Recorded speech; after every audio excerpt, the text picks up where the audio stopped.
प्रतिमेचं पूजन या ठिकाणी करावं। आपल्या समवेत ज्ञानराज माऊलींच्या प्रतिमेला पुष्पहार अर्पण करून पूजन करून आजच्या या संतवाणीला आपण सुरुवात करूया।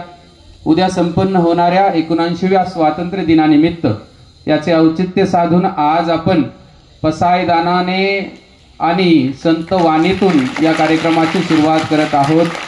वयाच्या अवघ्या 16व्या वर्षी म्हणून उपस्थित झालेले आहेत हरिभक्त परायण अशोक महाराज शिंदे यांच्या शुभ हस्ते आणि संस्थेचे संस्थापक ठिकाणी होत आहे। आदरणीय संस्थापक प्राचार्य यांच्या कल्पनेतून आजपासून आपल्या विद्यालयामध्ये संतवाणी हा विशेष कार्यक्रम या ठिकाणी या सभागृहामध्ये पुष्प गुंफण्यासाठी या ठिकाणी अशोक महाराज शिंदे आलेले आहेत। संत श्रेष्ठ श्री संत ज्ञानदेवांची 750व्या जयंती निमित्त महाराष्ट्रभर आणि भारतभर त्या निमित्तानं आदरणीय प्राचार्य संस्थापक गीतारामजी म्हस्के सर यांना मी विनंती करतो की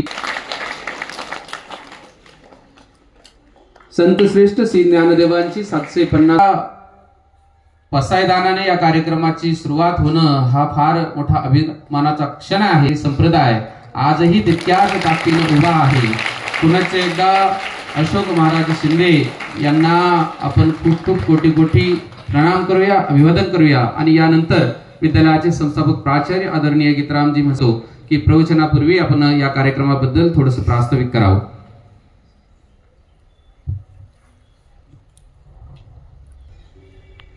परायण परमपूज्य अशोकजी महाराज शिंदे यांचं विद्यालयामध्ये मनापासून स्वागत करतोय।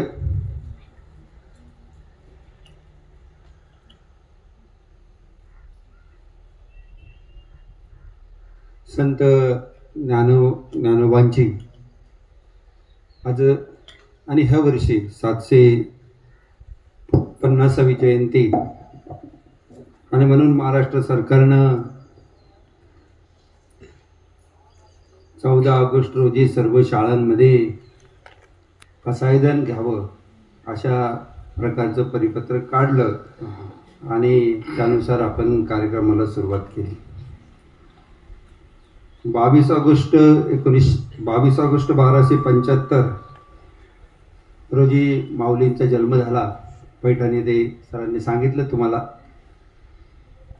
आणि 1296 माऊलींनी समाधी संजीवनी घेतली हे पण तुम्हाला सरांकडून ऐकण्यात आलं।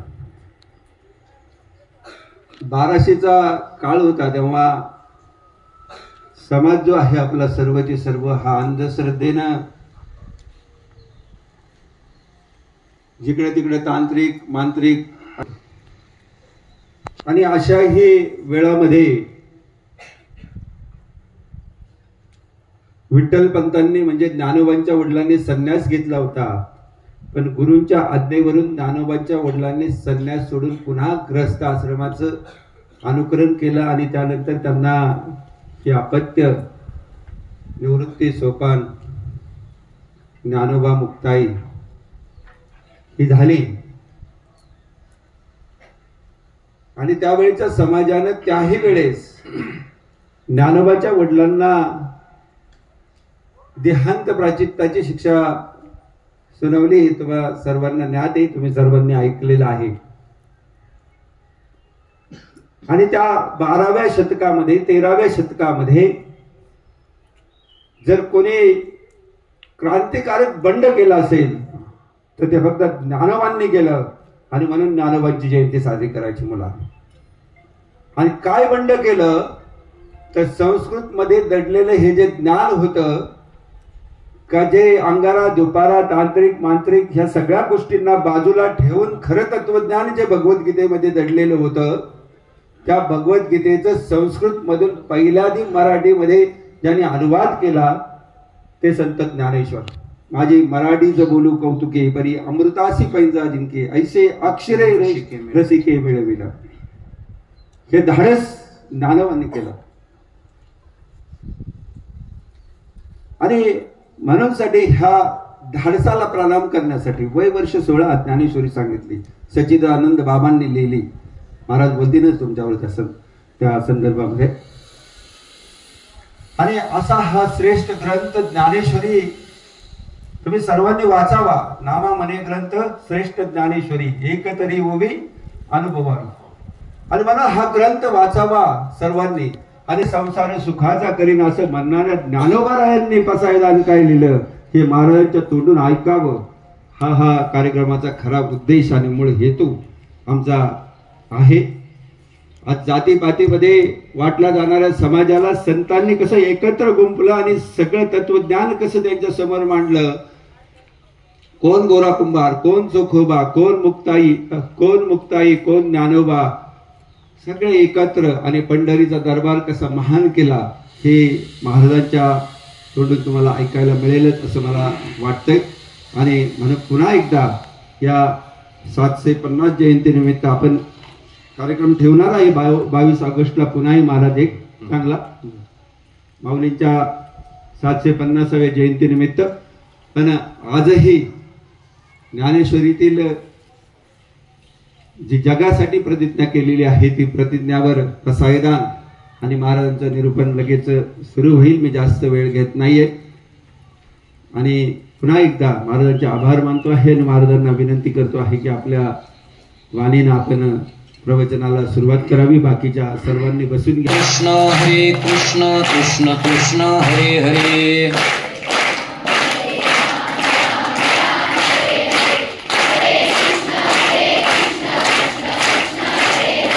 हरे राम राम राम हरे हरे. हरे कृष्ण कृष्ण कृष्ण हरे हरे.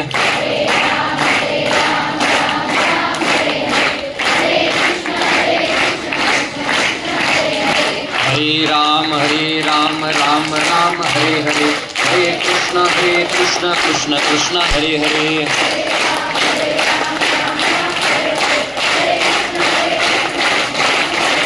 हरे राम राम राम हरे हरे. हरे कृष्ण कृष्ण कृष्ण हरे हरे.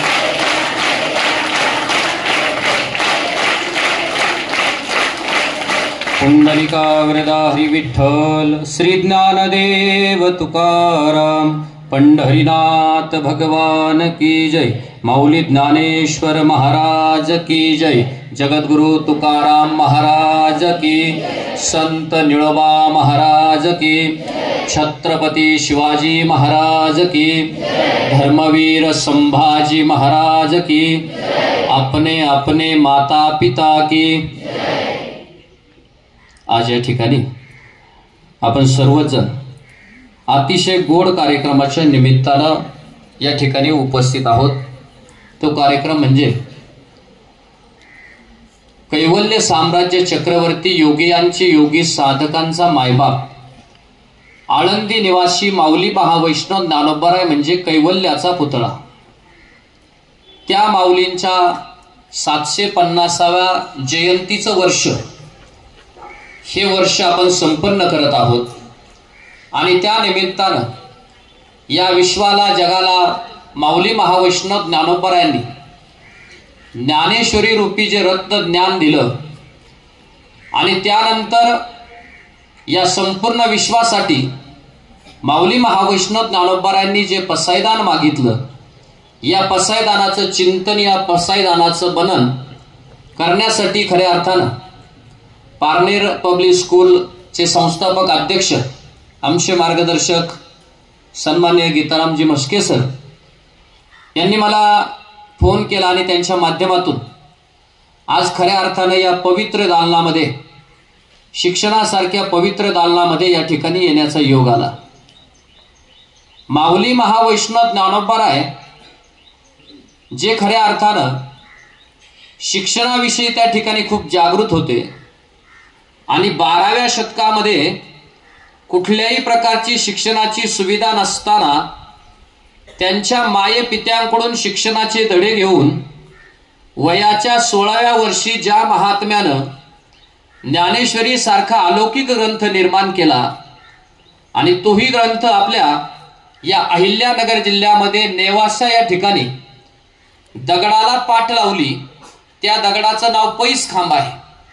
या पैस खांबाला माऊलींनी अशी पाठ लावली आणि पाठ लावल्यानंतर सच्चिदानंद बाबांना ज्ञानेश्वरी सांगावी आणि सच्चिदानंद बाबांनी ती लिहून काढावी अशी घटना 1290 साली त्या ठिकाणी घडली. माऊली महावैष्णव ज्ञानोबारायांचा जन्म 1275. माऊली महावैष्णव ज्ञानोबारायांनी ज्ञानेश्वरी नेवासे या ठिकाणी सांगितली ते वर्ष 1290 आणि अल्पावधीतच माऊलींनी आळंदीला समा पाहिजे, नजर ताट असली पाहिजे आणि आपली मुद्रा प्रसन्न पाहिजे. तुम्ही माऊली महावैष्णव ज्ञानोबारायांचा फोटो पाहिला तर तो पाठीमध्ये वाकलेला नाही. माऊलींची मुद्रा प्रसन्न, माऊलींची बैठक त्या ठिकाणी आसन स्थित आणि माऊली त्या ठिकाणी पाठीचा कणा त्या ठिकाणी ताट करून बसलेले आहेत. म्हणजे सपाट झालेल्या समाजाला एका ताठ कण्याच्या माणसानं उभं केलं आणि जगाला ज्ञान देणारी, जगातली सगळ्यात मोठी मराठी भाषेतली अतिशय अलौकिक असणारी रचना ज्या संतांनी केली ते संत म्हणजे माऊली महावैष्णव ज्ञानोबाराय.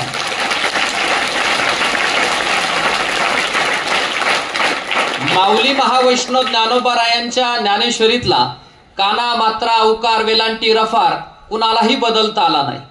आज एवढे वर्ष झाले माऊली जाऊन, 750 वर्षाचा कालावधी आहे त्यांचा. पण या सगळ्या कालावधीमध्ये या संतांनी सरांनी सांगितल्याप्रमाणे विषमतेवरती प्रहार केला, कर्मकांडावरती प्रहार केला आणि या सगळ्यातून समाज उभा कसा राहील याचा प्रयत्न संतांनी केला. कारण त्यांना माहिती होतं मंदिर पडलं तर बांधता येते, पण मानवतेचं मंदिर पडलं तर ते बांधता येत नाही. म्हणून मानवतेचं मंदिर उभं करण्याचं काम माऊली महावैष्णव ज्ञानोबारायांनी ज्ञानेश्वरीच्या माध्यमातून केलं.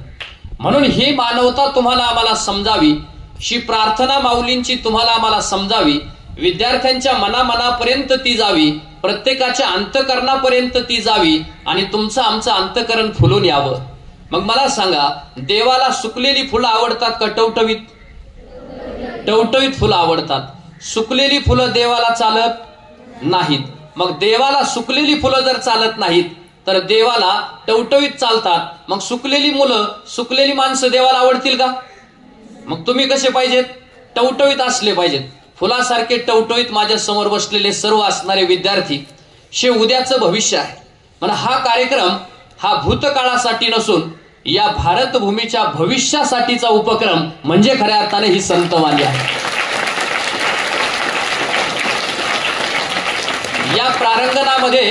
या प्रारंगणामध्ये माझ्या समोर जे बसले ते भविष्य काळ आहे आणि या भविष्यासाठी खऱ्या अर्थानं माऊली महावैष्णव ज्ञानोबारायांची ज्ञानाची फुंकर तुमच्यापर्यंत जावी याच्यासाठी सरांनी त्या ठिकाणी अट्टहास केला.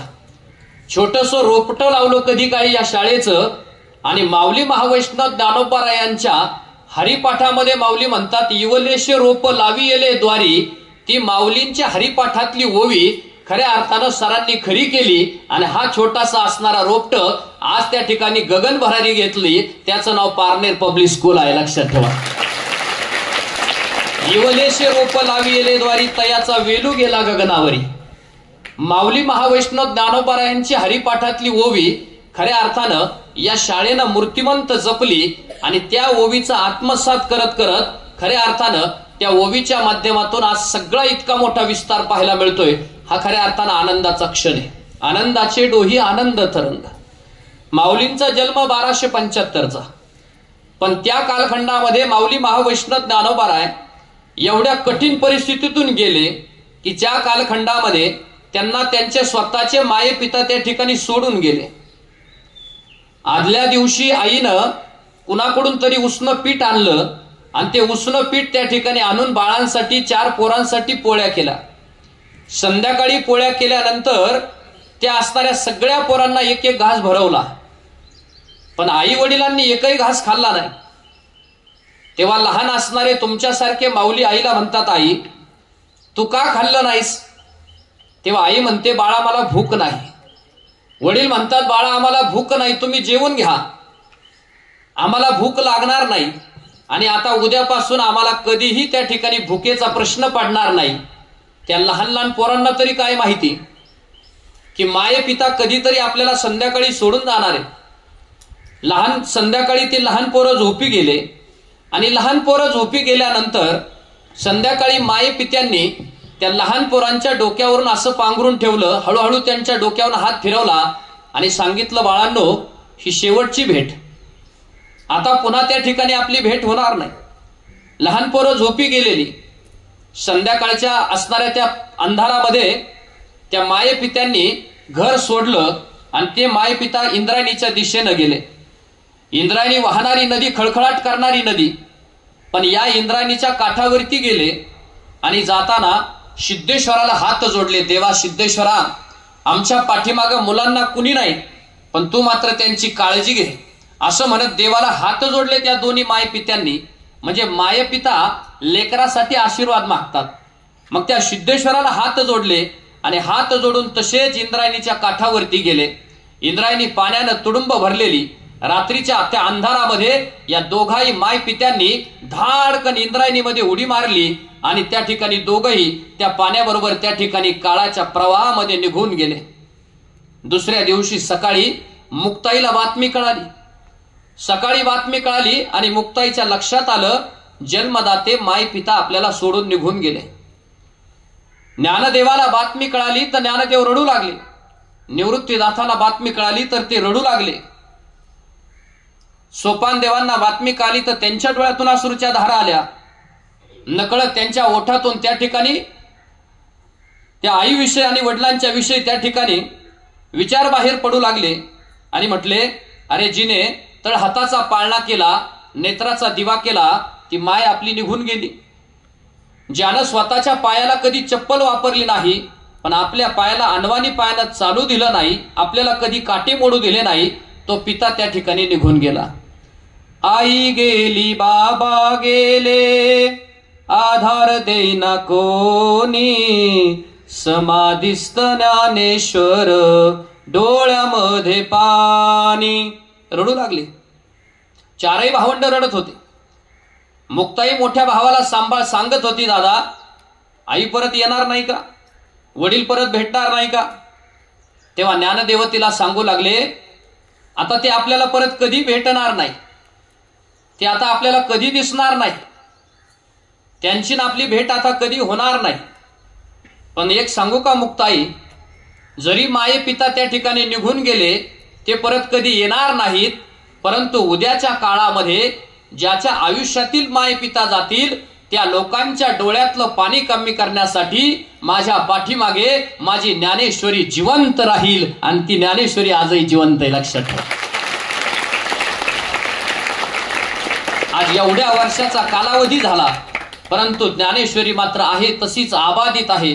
लोकांचं दुःख हलकं करण्यासाठी त्या ठिकाणी माऊली महावैष्णव ज्ञानोबारायांनी ज्ञानेश्वरी सारखा अलौकिक ग्रंथ त्या ठिकाणी निर्माण केला आणि त्या ग्रंथाच्या माध्यमातून आज बघा हजारो वर्ष झाले, एवढी आक्रमणं या देशावरती झाली, परंतु तरी सुद्धा ग्रंथ जिवंत राहिला. याचा अर्थ हा काहीतरी अलौकिक असला पाहिजे. हे शब्द जिवंत राहिले, हे सामर्थ्य जिवंत राहिलं, एवढ्या वर्षाचं झाड राहिलं नाही, एवढ्या वर्षाची कुठली गोष्ट शिल्लक राहिली नाही, पण एवढ्या वर्षानंतर सुद्धा माऊलींची ज्ञानेश्वरी मात्र जिवंत राहिली. याचा अर्थ शब्दाला कधी मरण नसतं, शब्द कधी मरत नसतात.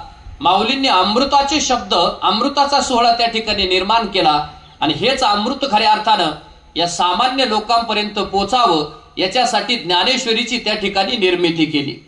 मुळातच भगवद्गीतेचं चिंतन करून माऊली महावैष्णव ज्ञानोबारायांनी ही असणारी संस्कृत असणारी भगवद्गीता मराठी भाषेमध्ये आणली आणि मराठी भाषेमध्ये ती भावार्थ दीपिका म्हणून त्या ठिकाणी नावरूपाला आली. हीच भावार्थ दीपिका म्हणजेच माऊलींची ज्ञानेश्वरी. ही ज्ञानेश्वरी जेव्हा पूर्णत्वाला गेली, तेव्हा माऊलींनी विश्वात्मक देवाला हात जोडले आणि हात जोडल्यानंतर माऊलींनी प्रार्थना केली, आता विश्वात्मके देवे येणे वाग्यज्ञे तोषावे. माऊलींचं पसायदान हे अवघ्या 9 ओव्यांचं, पण या 9 ओव्यांमध्ये सुद्धा अख्ख्या विश्वाचा सार सामावलेला आहे. माऊलींनी प्रार्थना कशी करावी आणि देवाकडे काय मागावं या पसायदानामध्ये त्या ठिकाणी सांगितलेलं आहे. मग आपण देवाला हात जोडतो, देवाला हात जोडल्यानं देव बदलत नाही, पण हात जोडलेल्या माणसामध्ये बदल झाल्याशिवाय राहत नाही, म्हणून देवाला हात जोडावेत, लक्षात ठेवा.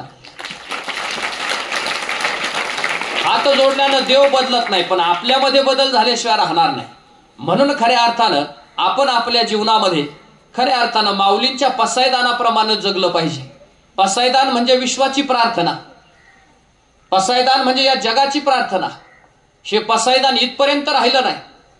संयुक्त राष्ट्र संघटनेच्या एका भिंतीवरती हे माऊली महावैष्णव ज्ञानोबारायांचं पसायदान छापलेलं आहे. म्हणजे आपलं पसायदान, ह्या मराठी मातीतलं पसायदान, माऊलींच्या मुखातून प्रकटलेलं पसायदान आज सगळ्या विश्वानं विश्व प्रार्थना म्हणून त्या ठिकाणी स्वीकारलेलं आहे. म्हणून अशा माऊलींच्या या गुणांचा गौरव ते गेल्यानंतर सुद्धा व्हावा, त्या माध्यमातून त्यांच्या असणाऱ्या 750वा सप्तशतकोत्तर अमृतमय सोहळा संपन्न होताना हे असणाऱ्या माऊलींच्या पसायदानाचं पुष्प आज या ठिकाणी आपण सर्व संपन्न करत आहोत. खरं तर ज्यांनी स्वतःच्या जीवाचा विचार केला नाही, ज्यांनी प्रपंचाचा विचार केला नाही, पण अवघाची संसार सुखाचा करीनं आनंदे भरीनं तिन्ही लोकी, असं माऊलींनी जगासाठी त्या ठिकाणी वरदान मागितलं. स्वतःचा संसार माऊलींचा नाही, पण जगाचा संसार सुखी केला. वय तरी किती माऊलींचं? 16 वर्षाचं. अवघ्या 16 वर्षाचं वय. या 16 वर्षाच्या वयामध्ये माऊलींनी इतिहास घडवला, क्रांतीच केली समाजामध्ये. आणि त्या क्रांतीच्या माध्यमातून खऱ्या अर्थानं हे असणारं अलौकिक लेणं तुमच्या आमच्या पदरामध्ये टाकून माऊली निघून गेले. पण गेल्यानंतर सुद्धा माऊलींचं पसायदान, माऊलींचं असणारा हरिपाठ, माऊलींची असणारी ज्ञानेश्वरी आजही त्या ठिकाणी जिवंत आहे. ती कायमस्वरूपी चंद्र सूर्य असेपर्यंत त्या ठिकाणी जिवंत राहील. मग या सगळ्या गोष्टींचा आपल्याला उपयोग काय? आपण यातून काय घेणार आहोत? आपण यातून घेणार आहोत तो काहीतरी बोध. आपण घेणार आहोत जीवन जगण्याचा मार्ग. आणि आपण घेणार आहोत आयुष्यामध्ये सकारात्मक कसं जगावं, आनंदी कसं जगावं, हे आपण यातून घेणार आहोत. मग आपल्याला आनंदी जगता आलं पाहिजे, दुसऱ्यांना मदत करता आली पाहिजे, इतरांचं दुःख जाणता आलं पाहिजे, इतरांसाठी मदतीला धावून गेलं पाहिजे, स्वतःच्या आयुष्याचं कल्याण केलं पाहिजे, शिक्षण घेता घेता व्यक्तिमत्वाचा विकास केला पाहिजे. हे खऱ्या अर्थाने याच्यामध्ये तत्व आहे. माऊली म्हणतात, आता विश्वात्मका देवे येणे वाग्यज्ञ तोषावे. हे देवा, मी तुझ्याकडे आज एक मागतोय की मी जो काही हा वाघयज्ञ त्या ठिकाणी निर्माण केला, तो वाघयज्ञ परिपूर्णतेला जावा आणि ज्या माध्यमातून माणसाचं हृदय अंतःकरण त्या ठिकाणी आनंदाने ओथंबून जावं, त्याच्या अंतःकरणामध्ये आनंदाची प्राप्ती व्हावी. आणि आनंद जो आहे ना, तो आनंद त्या ठिकाणी, आनंद या जीवनाचा सुगंधा परी दरवळावा. आनंद माणसाला देता आला पाहिजे, आनंद माणसाला वाटता आला पाहिजे. म्हणजे देणाऱ्यानं देत जावं, घेणाऱ्यानं घेत जावं, आणि एके दिवशी देणाऱ्यानं घेणाऱ्याचे हात घ्यावेत. म्हणजे आनंद आपण इतरांना त्या ठिकाणी देता आला पाहिजे. आपण तसं जगत नाही, आपण तसं वागत नाही. आणि म्हणून खऱ्या अर्थानं या काळामध्ये तुम्हाला आम्हाला संस्काराची गरज निर्माण झालेली आहे, आणि ती काळाची गरज आहे. म्हणून खऱ्या अर्थानं प्राणी मात्र जगतात, प्राणी आनंदानं जगतात, त्यांना जेवढं पाहिजे तेवढं जगतात. पण मनुष्य अपेक्षासह जगतो. काय झालं, रस्त्यानं जाताना एक ट्रक चालला होता. ट्रक चाललेला असताना त्या ट्रकमधून 4 तांदळाच्या गोण्या खाली पडल्या. तांदळाच्या गोण्या खाली पडल्यानंतर ड्रायव्हरला माहीतच नाही, तांदूळ रस्त्यावरती पडलाय आणि ट्रक निघून गेला. थोड्या वेळानं त्या पडलेल्या तांदळाच्या जवळ काही मुंग्या आल्या. मुंग्यांनी किती खाल्ला असेल? मुंग्यांनी एक एक कण घेतला आणि त्या मुंग्या निघून गेल्या. उरलेला तांदूळ तसाच पडू नये. थोड्या वेळानं तिथं काही चिमण्या आल्या. चिमण्यानं पाहिलं तांदूळ रस्त्यावरती पडलेला आहे. चिमण्यांनी चोचीमध्ये जेवढं धान्य बसल तेवढं घेतलं आणि त्या चिमण्या सुद्धा बिचाऱ्या निघून गेल्या. उरलेला तांदूळ कुठं पडू नये? रस्त्यावरती पडू नये. चिमण्या गेल्यानंतर तिथं काही गाया आल्या. गायांनी पाहिलं तांदूळ रस्त्यावरती पडलाय. गायांनी 4-2 घास खाल्ले आणि त्या गाया सुद्धा निघून गेल्या. उरलेला तांदूळ रस्त्यावरती तसाच पडू नये. म्हणजे मुंग्या आल्या, निघून गेल्या, गाया आल्या, त्याही निघून गेल्या, चिमण्या आल्या, त्याही निघून गेल्या. तांदूळ मात्र तिथंच पडून आहे. पण त्यांच्यानंतर तिथं 4 माणसं आली. आता तांदूळ राहील का तिथं? माणूस आल्यावरती माणसानं सगळा तांदूळ भरून घेतला आणि उरलेला तांदूळ भरून घेतल्यानंतर म्हटले, तो ट्रक कोणत्या दिशेनं गेला तेवढं सांगा, म्हणजे जर पुढे जर तांदूळ पडला असला तर तिथं जायला. याचा अर्थ असा आहे की माणसाच्या हातात वस्तू येऊन सुद्धा माणूस अपेक्षा पुढची करतोय, म्हणून त्या व्यक्तीला सुख मिळत नाही. म्हणून माऊली म्हणतात, पुढची फार अपेक्षा करू नका, तुमच्या अंतकरणामध्ये सुखाचा आनंद आहे ते शोधण्याचा तुम्ही प्रयत्न केला पाहिजे. तुझे आहे तुझं पाशी परी तू जागा चुकलाशी. आपल्या जवळच आहे सगळं, फार लांब जाण्याची गरज नाही. म्हणून माऊली म्हणतात आता. आता म्हणजे या पुढे, इथून पुढे आणि आता प्रत्येकानं आपल्या आयुष्यामध्ये खऱ्या अर्थानं बदल केला पाहिजे. आता विश्वात्मके देवे येणे वाग्यज्ञ तोषावे, तोषोनी मज द्यावे पसाय दान. हे दान, दान माणसानं, माऊली महावैष्णव ज्ञानोबारांनी दान मागितलं आपल्यासाठी. माणसानं आयुष्यामध्ये काहीतरी दान करावं. दान करणं म्हणजे मदत करणं. सुईच्या टोका एवढं की पण दान केलं पाहिजे. मग मी एका कार्यक्रमाला सांगितलं का थोडं का होईना दान केलं पाहिजे, इतरांना मदत केली पाहिजे. योगायोगानं 3 मित्र होते आणि 3 मित्र रस्त्यानं चाललेले असताना त्यांना सोनं सापडलं. सोनं सापडल्यानंतर ते म्हटले आता हे सगळं मोफत सापडलेलं आहे, मग आपण काय करू, याच्यातलं काही दान देवाला देऊन टाकू. कुणाला देऊ? देवाला देऊन टाकू. तसंही सापडलेलं आहे ना, मग ते देवाला देऊन टाकू. मग कसं द्यायचं? मग त्यानं एक प्रयोग केला. काय? बांगडी असते ना, बांगडी, ती बांगडी अशी जमिनीवरती ठेवायची आणि जे मिळालेलं सोनं आहे ते वरच्या बाजूला फेकायचं. त्यातलं जेवढं सोनं त्या बांगडीच्या आत पडेल तेवढं कुणाला द्यायचं? देवाला द्यायचं. आता सोनं एवढ्या उंचीवरती फेकलं, ते बाजूला पडलं, पण त्या बांगडीत काही पडलंच नाही. तेव्हा ते म्हटले देवाच्या मनात इच्छा दिसत नाही, म्हणून त्या ठिकाणी आता काय मी दान देऊ शकत नाही. मग दुसरा मित्र हुशार होता. दुसरा मित्र म्हटला आपण काय करू माहिती का, एक मोठं वर्तुळ त्या ठिकाणी आखू, संपूर्ण गावाच्या भोवती वर्तुळ आखू आणि जे काही सोनं मिळाले ते आपण वर फेकू. जेवढं त्या वर्तुळाच्या बाहेर पडेल ते कोणाचं? देवाचं. आता एवढ्या लांब जाईल का? तेवढ्या लांब गेलं नाही. म्हटले देवाच्या मनात इच्छा नाही, पण माझी इच्छा आहे, पण देवाची मात्र इच्छा दिसत नाही. शेवटी तिसरा मित्र त्यांच्यापेक्षा हुशार होता. ते म्हटलं असं दान देऊन चालणार नाही, तुम्ही काय करा, बांगडी ठेवू नका आणि वर्तुळही ठेवू नका, जेवढं सोनं मिळाले तेवढं वर फेका, जेवढं वर राहील तेवढं देवाचं. आता राहील का? वर नाही, ते सगळं खाली आलं. आणि मग शेवटी ते म्हटले देवाच्या मनात इच्छा नाही म्हणून तर देव घेत नाही, नाहीतर मला दान देण्याची काय होती? इच्छा होती. माऊली महावैष्णव ज्ञानोबरांनी पसाई दान दिलं जगाला, ज्ञानाचं दान दिलं. आणि सांगू का, सगळ्यात जास्त श्रेष्ठ दान जर कोणतं असेल ना तर ते ज्ञानाचं दान आहे. हा असा दिवा आहे, हा कधीही न विझणारा दिवा आहे. आणि म्हणून तुम्ही या ज्ञान मंदिरामध्ये जे घेता ना ते ज्ञानदान घेता, यापेक्षा मोठं भाग्य काय असेल बघा तुमचं. ज्ञानदान तुम्ही घेताय. जे ज्ञान कधी संपत नाही, जे कधी आटत नाही, विटत नाही, तुटत नाही, फुटत नाही, घटत नाही, नष्ट होत नाही. म्हणून खऱ्या अर्थानं तुम्हाला आम्हाला या ज्ञानदानाची गरज आहे. मग ते ज्ञानदान घेण्यासाठी तुम्ही त्या ठिकाणी आपलं पात्र मजबूत करणं गरजेचं आहे. माऊलींनी जगाला दान देण्याचं काम केलं. पसायदान मागितलं लोकांसाठी, लोकांच्या हितासाठी, जनतेच्या सुखासाठी महाराजांनी त्या ठिकाणी दान मागितलं. महाराज कैवल्याचे पुतळे, कैवल्याचा पुतळा प्रकटला भुतळा, चैतन्याचा जिव्हाळा ज्ञानोबा माझा. चैतन्य, मूर्तिमंत चैतन्य म्हणजे माऊली महावैष्णव ज्ञानोबा आहे. या भारतामध्ये अशी 2च माणसं आहेत की ज्यांच्याकडे पाहिल्यानंतर आपल्याला ज्ञानाची महती कळते. एक म्हणजे माऊली महावैष्णव ज्ञानोबा आहे आणि दुसरे म्हणजे स्वामी विवेकानंद. ते पाहिल्यानंतर आपल्याला कळतं की खरंच ज्ञान काय आहे. हे ज्ञान तुमच्या आमच्यापर्यंत पोहोचवण्यासाठी संतांनी प्रयत्न केले आणि त्या माध्यमातून या जगाला पसायदान मागितलं. म्हणून पहिली ओवी, आता विश्वात्मक देवे येणे वाग्यज्ञ तोषावे, तोषोनी मज द्यावे पसाय दान. हे महाराज पुढे म्हणतात, जे खळांची व्यंकटी सांडो तया सत्कर्मी रती वाढो. सत्कर्म म्हणजे चांगलं कर्म, खळ म्हणजे दुर्जन आहे आणि दुर्जन आहे त्या दुर्जनाचं दुर्जनपण जावा आणि त्याच्यामध्ये सज्जनपणा आला पाहिजे. मग दुर्जनाची शेवटी संगत नको, दुर्जनापासून आपण दूर जा. महाराज म्हणतात दुर्जनापासून आपण दूर जा, दुर्जनाची संगत करू नका. संगत केली ना तर पुस्तकाची करा. पुस्तक आपली मस्तकं सुधरवतात, म्हणून आपण पुस्तकाची संगत करा, पुस्तक वाचा, पण दुर्जनापासून दूर जा. घोड्यापासून 5 हात लांब चाललं पाहिजे. किती हात? 5 हात लांब चाललं पाहिजे. का चाललं पाहिजे?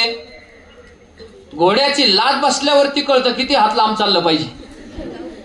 म्हणून घोड्यापासून नेहमी किती हात लांब चालायचं? 5 हात. हत्तीपासून नेहमी 10 हात लांब चाललं पाहिजे. का चाललं पाहिजे? कारण सोंडानं उचलून आपट्यावल्यावर कळतं की किती लांब चाललं पाहिजे. घोड्यापासून 5 हात, हत्तीपासून 10 हात आणि दुर्जनापासून देश जरी सोडण्याची वेळ आली तर महाराज म्हटले दुर्जनाची संगत मात्र करू नका, कारण दुर्जन तुम्हाला त्या ठिकाणी घातक आहे. मग संगत कशाची करा? चांगल्या गोष्टीची करा. बाजारामध्ये उंदीर मारायचं औषध होतं आणि त्याच्या शेजारी एक गुलाबजामवाला बसला होता. एकाचं औषध कशाचं? उंदीर मारण्याचं. दुसरा जो आहे तो गुलाबजाम घेऊन बसलाय. संगत बघा, दुर्जनाची संगत नको, खळाची संगत नको, खळाचा दृष्टपणा गेला पाहिजे. मग महाराज म्हटले संगत ही चांगल्याची ठेवा. मग एका बाजूला उंदीर मारण्याचं औषध आहे आणि एका बाजूला त्या ठिकाणी गुलाबजाम आहे. आता गुलाबजाम गोड आहेत का कडू आहेत? गोड आहेत. मग गुलाबजाम वाला त्याच्या मालाची जाहिरात करतो आणि उंदीराचं जे औषध आहे तो त्याच्या मालाची जाहिरात करतो. सध्या जाहिरातीचं युग आहे. मग तो त्याच्या मालाची जाहिरात करतो. हा म्हटला गुलाबजाम गोड आहे, खाऊन पहा आणि घरी घेऊन जा. गुलाबजाम गोड आहेत, खाऊन पहा आणि घरी घेऊन जा. तेवढ्यात उंदरावालाने जाहिरात केली, खाल्लं का जातंय, खाल्लं का मरतंय. याच्या जाहिरातीचा परिणाम कुणावरती झाला? गुलाबजामच्या याच्यावरती झाला. हा म्हणतोय गोड आहे, खाऊन पहा, टेस्ट घेऊन पहा. हा म्हणतोय टेस्ट घेतली का जाते. असं करता करता 5 वाजले, एक सुद्धा गुलाबजाम गेला नाही. कुणाचा परिणाम झाला? संगतीचा परिणाम झाला. म्हणून संगतीनं जर एवढा चांगला माल पडून राहत असेल तर पहिली गोष्ट म्हणजे आपण खळाची संगत टाळावी आणि सज्जनाची संगत धरावी. सज्जन नाही मिळाला तर महाराज म्हणतात पुस्तकाची संगत ही सुद्धा चांगल्या माणसासारखी संगत असते. म्हणून विद्यार्थ्यांनी या वयामध्ये पुस्तकाची संगत करावी. जे खळांची व्यंकटी सांडो तया सत्कर्मी रती वाढो. सत्कर्म, चांगलं कर्म, हे चांगलं कर्म केलं ही चांगलं कर्म करण्याची वृत्ती तुमच्या मनामध्ये त्या ठिकाणी वाढेल आणि ती एकदा वाढीला लागली की खऱ्या अर्थानं माणसाचं माणूस पण त्या ठिकाणी जागं होईल. आज माणसांची गर्दी खूप आहे पण माणसातली माणुसकी संपत चालली. मोटरसायकलवर जर एखादा पडला तर आपण त्याला उचलण्याऐवजी त्याचा फोटो काढायला पळतो. म्हणजे तो फोटो कुठेतरी आपल्याला पुढे टाकायचा आहे. म्हणजे मदत आधी पाहिजे, फोटो नंतर पाहिजे. आपल्याकडे फोटो आधी आहे आणि मदत नंतर आहे. म्हणून सांगायचं तात्पर्य एवढंच आहे की सत्कर्म आयुष्यामध्ये करावं. जो खळ आहे, जो दुर्जन आहे, जो आयुष्यामध्ये कुठल्याही प्रकारचं इतरांना कोणताही त्रास देतो, कुठल्याही प्रकारचा त्रास देतो, त्याला मात्र खऱ्या अर्थानं सज्जनपणा यावा असं माऊली देवाकडे प्रार्थना करतात. मग प्रार्थना केल्यानं काय होतं? तुम्ही दररोज प्रार्थना करता. ही प्रार्थना तुमच्या अंतरात्म्यामध्ये नैतिक मूल्यांचं त्या ठिकाणी पेरणी करते. आता लगेच उगवणार नाही पण कालांतरानं तुम्ही मोठे झाला की ती प्रार्थना तुमच्या अंतकरणामध्ये त्या ठिकाणी जागी होईल आणि त्या माध्यमातून एक सुजान माणूस घडेल. म्हणून ती दररोज प्रार्थना घ्यावी लागते. प्रार्थनेचा हा महत्व आहे. आणि म्हणून प्रार्थना माऊली महावैष्णव ज्ञानोबाराय ही देवाकडे प्रार्थना करतात, दान मागतात. देवा मला असं दान दे की जो कोणी दुर्जन असेल तो काय झाला पाहिजे? सज्जन झाला पाहिजे. जो कोणी वाईट आहे तो चांगला झाला पाहिजे. जो कोणी चांगला आहे तो चांगलाच राहिला पाहिजे. तो वाईटाच्या संगतीला जाता कामा नये. म्हणून माऊली महावैष्णव ज्ञानोबाराय या दुसऱ्या ओवीमध्ये, पसायदानाच्या दुसऱ्या ओवीमध्ये तुम्हाला आम्हाला खळांपासून दूर जायला सांगतात, दुर्जनापासून दूर जायला सांगतात आणि तुम्हाला आम्हाला चांगल्या संगतीचा मार्ग सांगतात. मग चांगली संगत ही आपल्या आयुष्याला चांगला आधार देण्याचं काम करते. म्हणून चांगलं वागण्याचा, चांगलं राहण्याचा प्रयत्न केला पाहिजे. पुण्याला जाताना एक टोल नाका लागतो. इतरांसाठी चांगलं केल्यावरती काय होतं? टोल नाका लागला आणि त्या टोल नाक्यावरती 2-4 लहान पोरं एका गाडीच्या जवळ पळत आली. आई आई आम्हाला 1-1 रुपया दे. त्या गाडीमध्ये एक माऊली बसलेली, आई बसलेली. ते लहान पोरं त्या गाडीच्या जवळ पळत आली, म्हटले आई आई आम्हाला 1-1 रुपया दे. तेव्हा त्या आईनं त्या पोरांना विचारलं, बाळांनो कशासाठी पैसे मागता? तेव्हा ती लहान पोरं म्हटले, आई जन्म झाला ना तेव्हाच आई निघून गेली, आम्ही पोरके झालो, आम्ही अनाथ झालो, आई कशी असते ना आम्ही कधी पाहिलंच नाही. मग त्या बाळाकडे पाहून त्या आईच्या अंतकरणाला वेदना झाल्या, कळवळ आला. तिनं त्या लहान पोरांच्या डोक्यावरून असा हात फिरवला, तुमच्यासारखी लहान लहान पोरं, त्या लहान पोरांच्या डोक्यावर हात फिरवला आणि त्या पोरांना त्या ठिकाणी आपल्या गाडीमध्ये बसवलं. गाडी भरधाव वेगानं पुण्याच्या दिशेनं गेली. ती 4 पोरं गाडीच्या खाली उतरली. त्या अनाथ असणाऱ्या पोरांना त्या माऊलीनं शाळेमध्ये टाकलं आणि त्याच अनाथांच्या पोरांची जी अनाथांची पोरं होती त्यासारखी 4000 महाराष्ट्रातली अनाथांची पोरं जिनं शिकवली. त्या माऊलीचं नाव सिंधुताई सपकाळ आहे.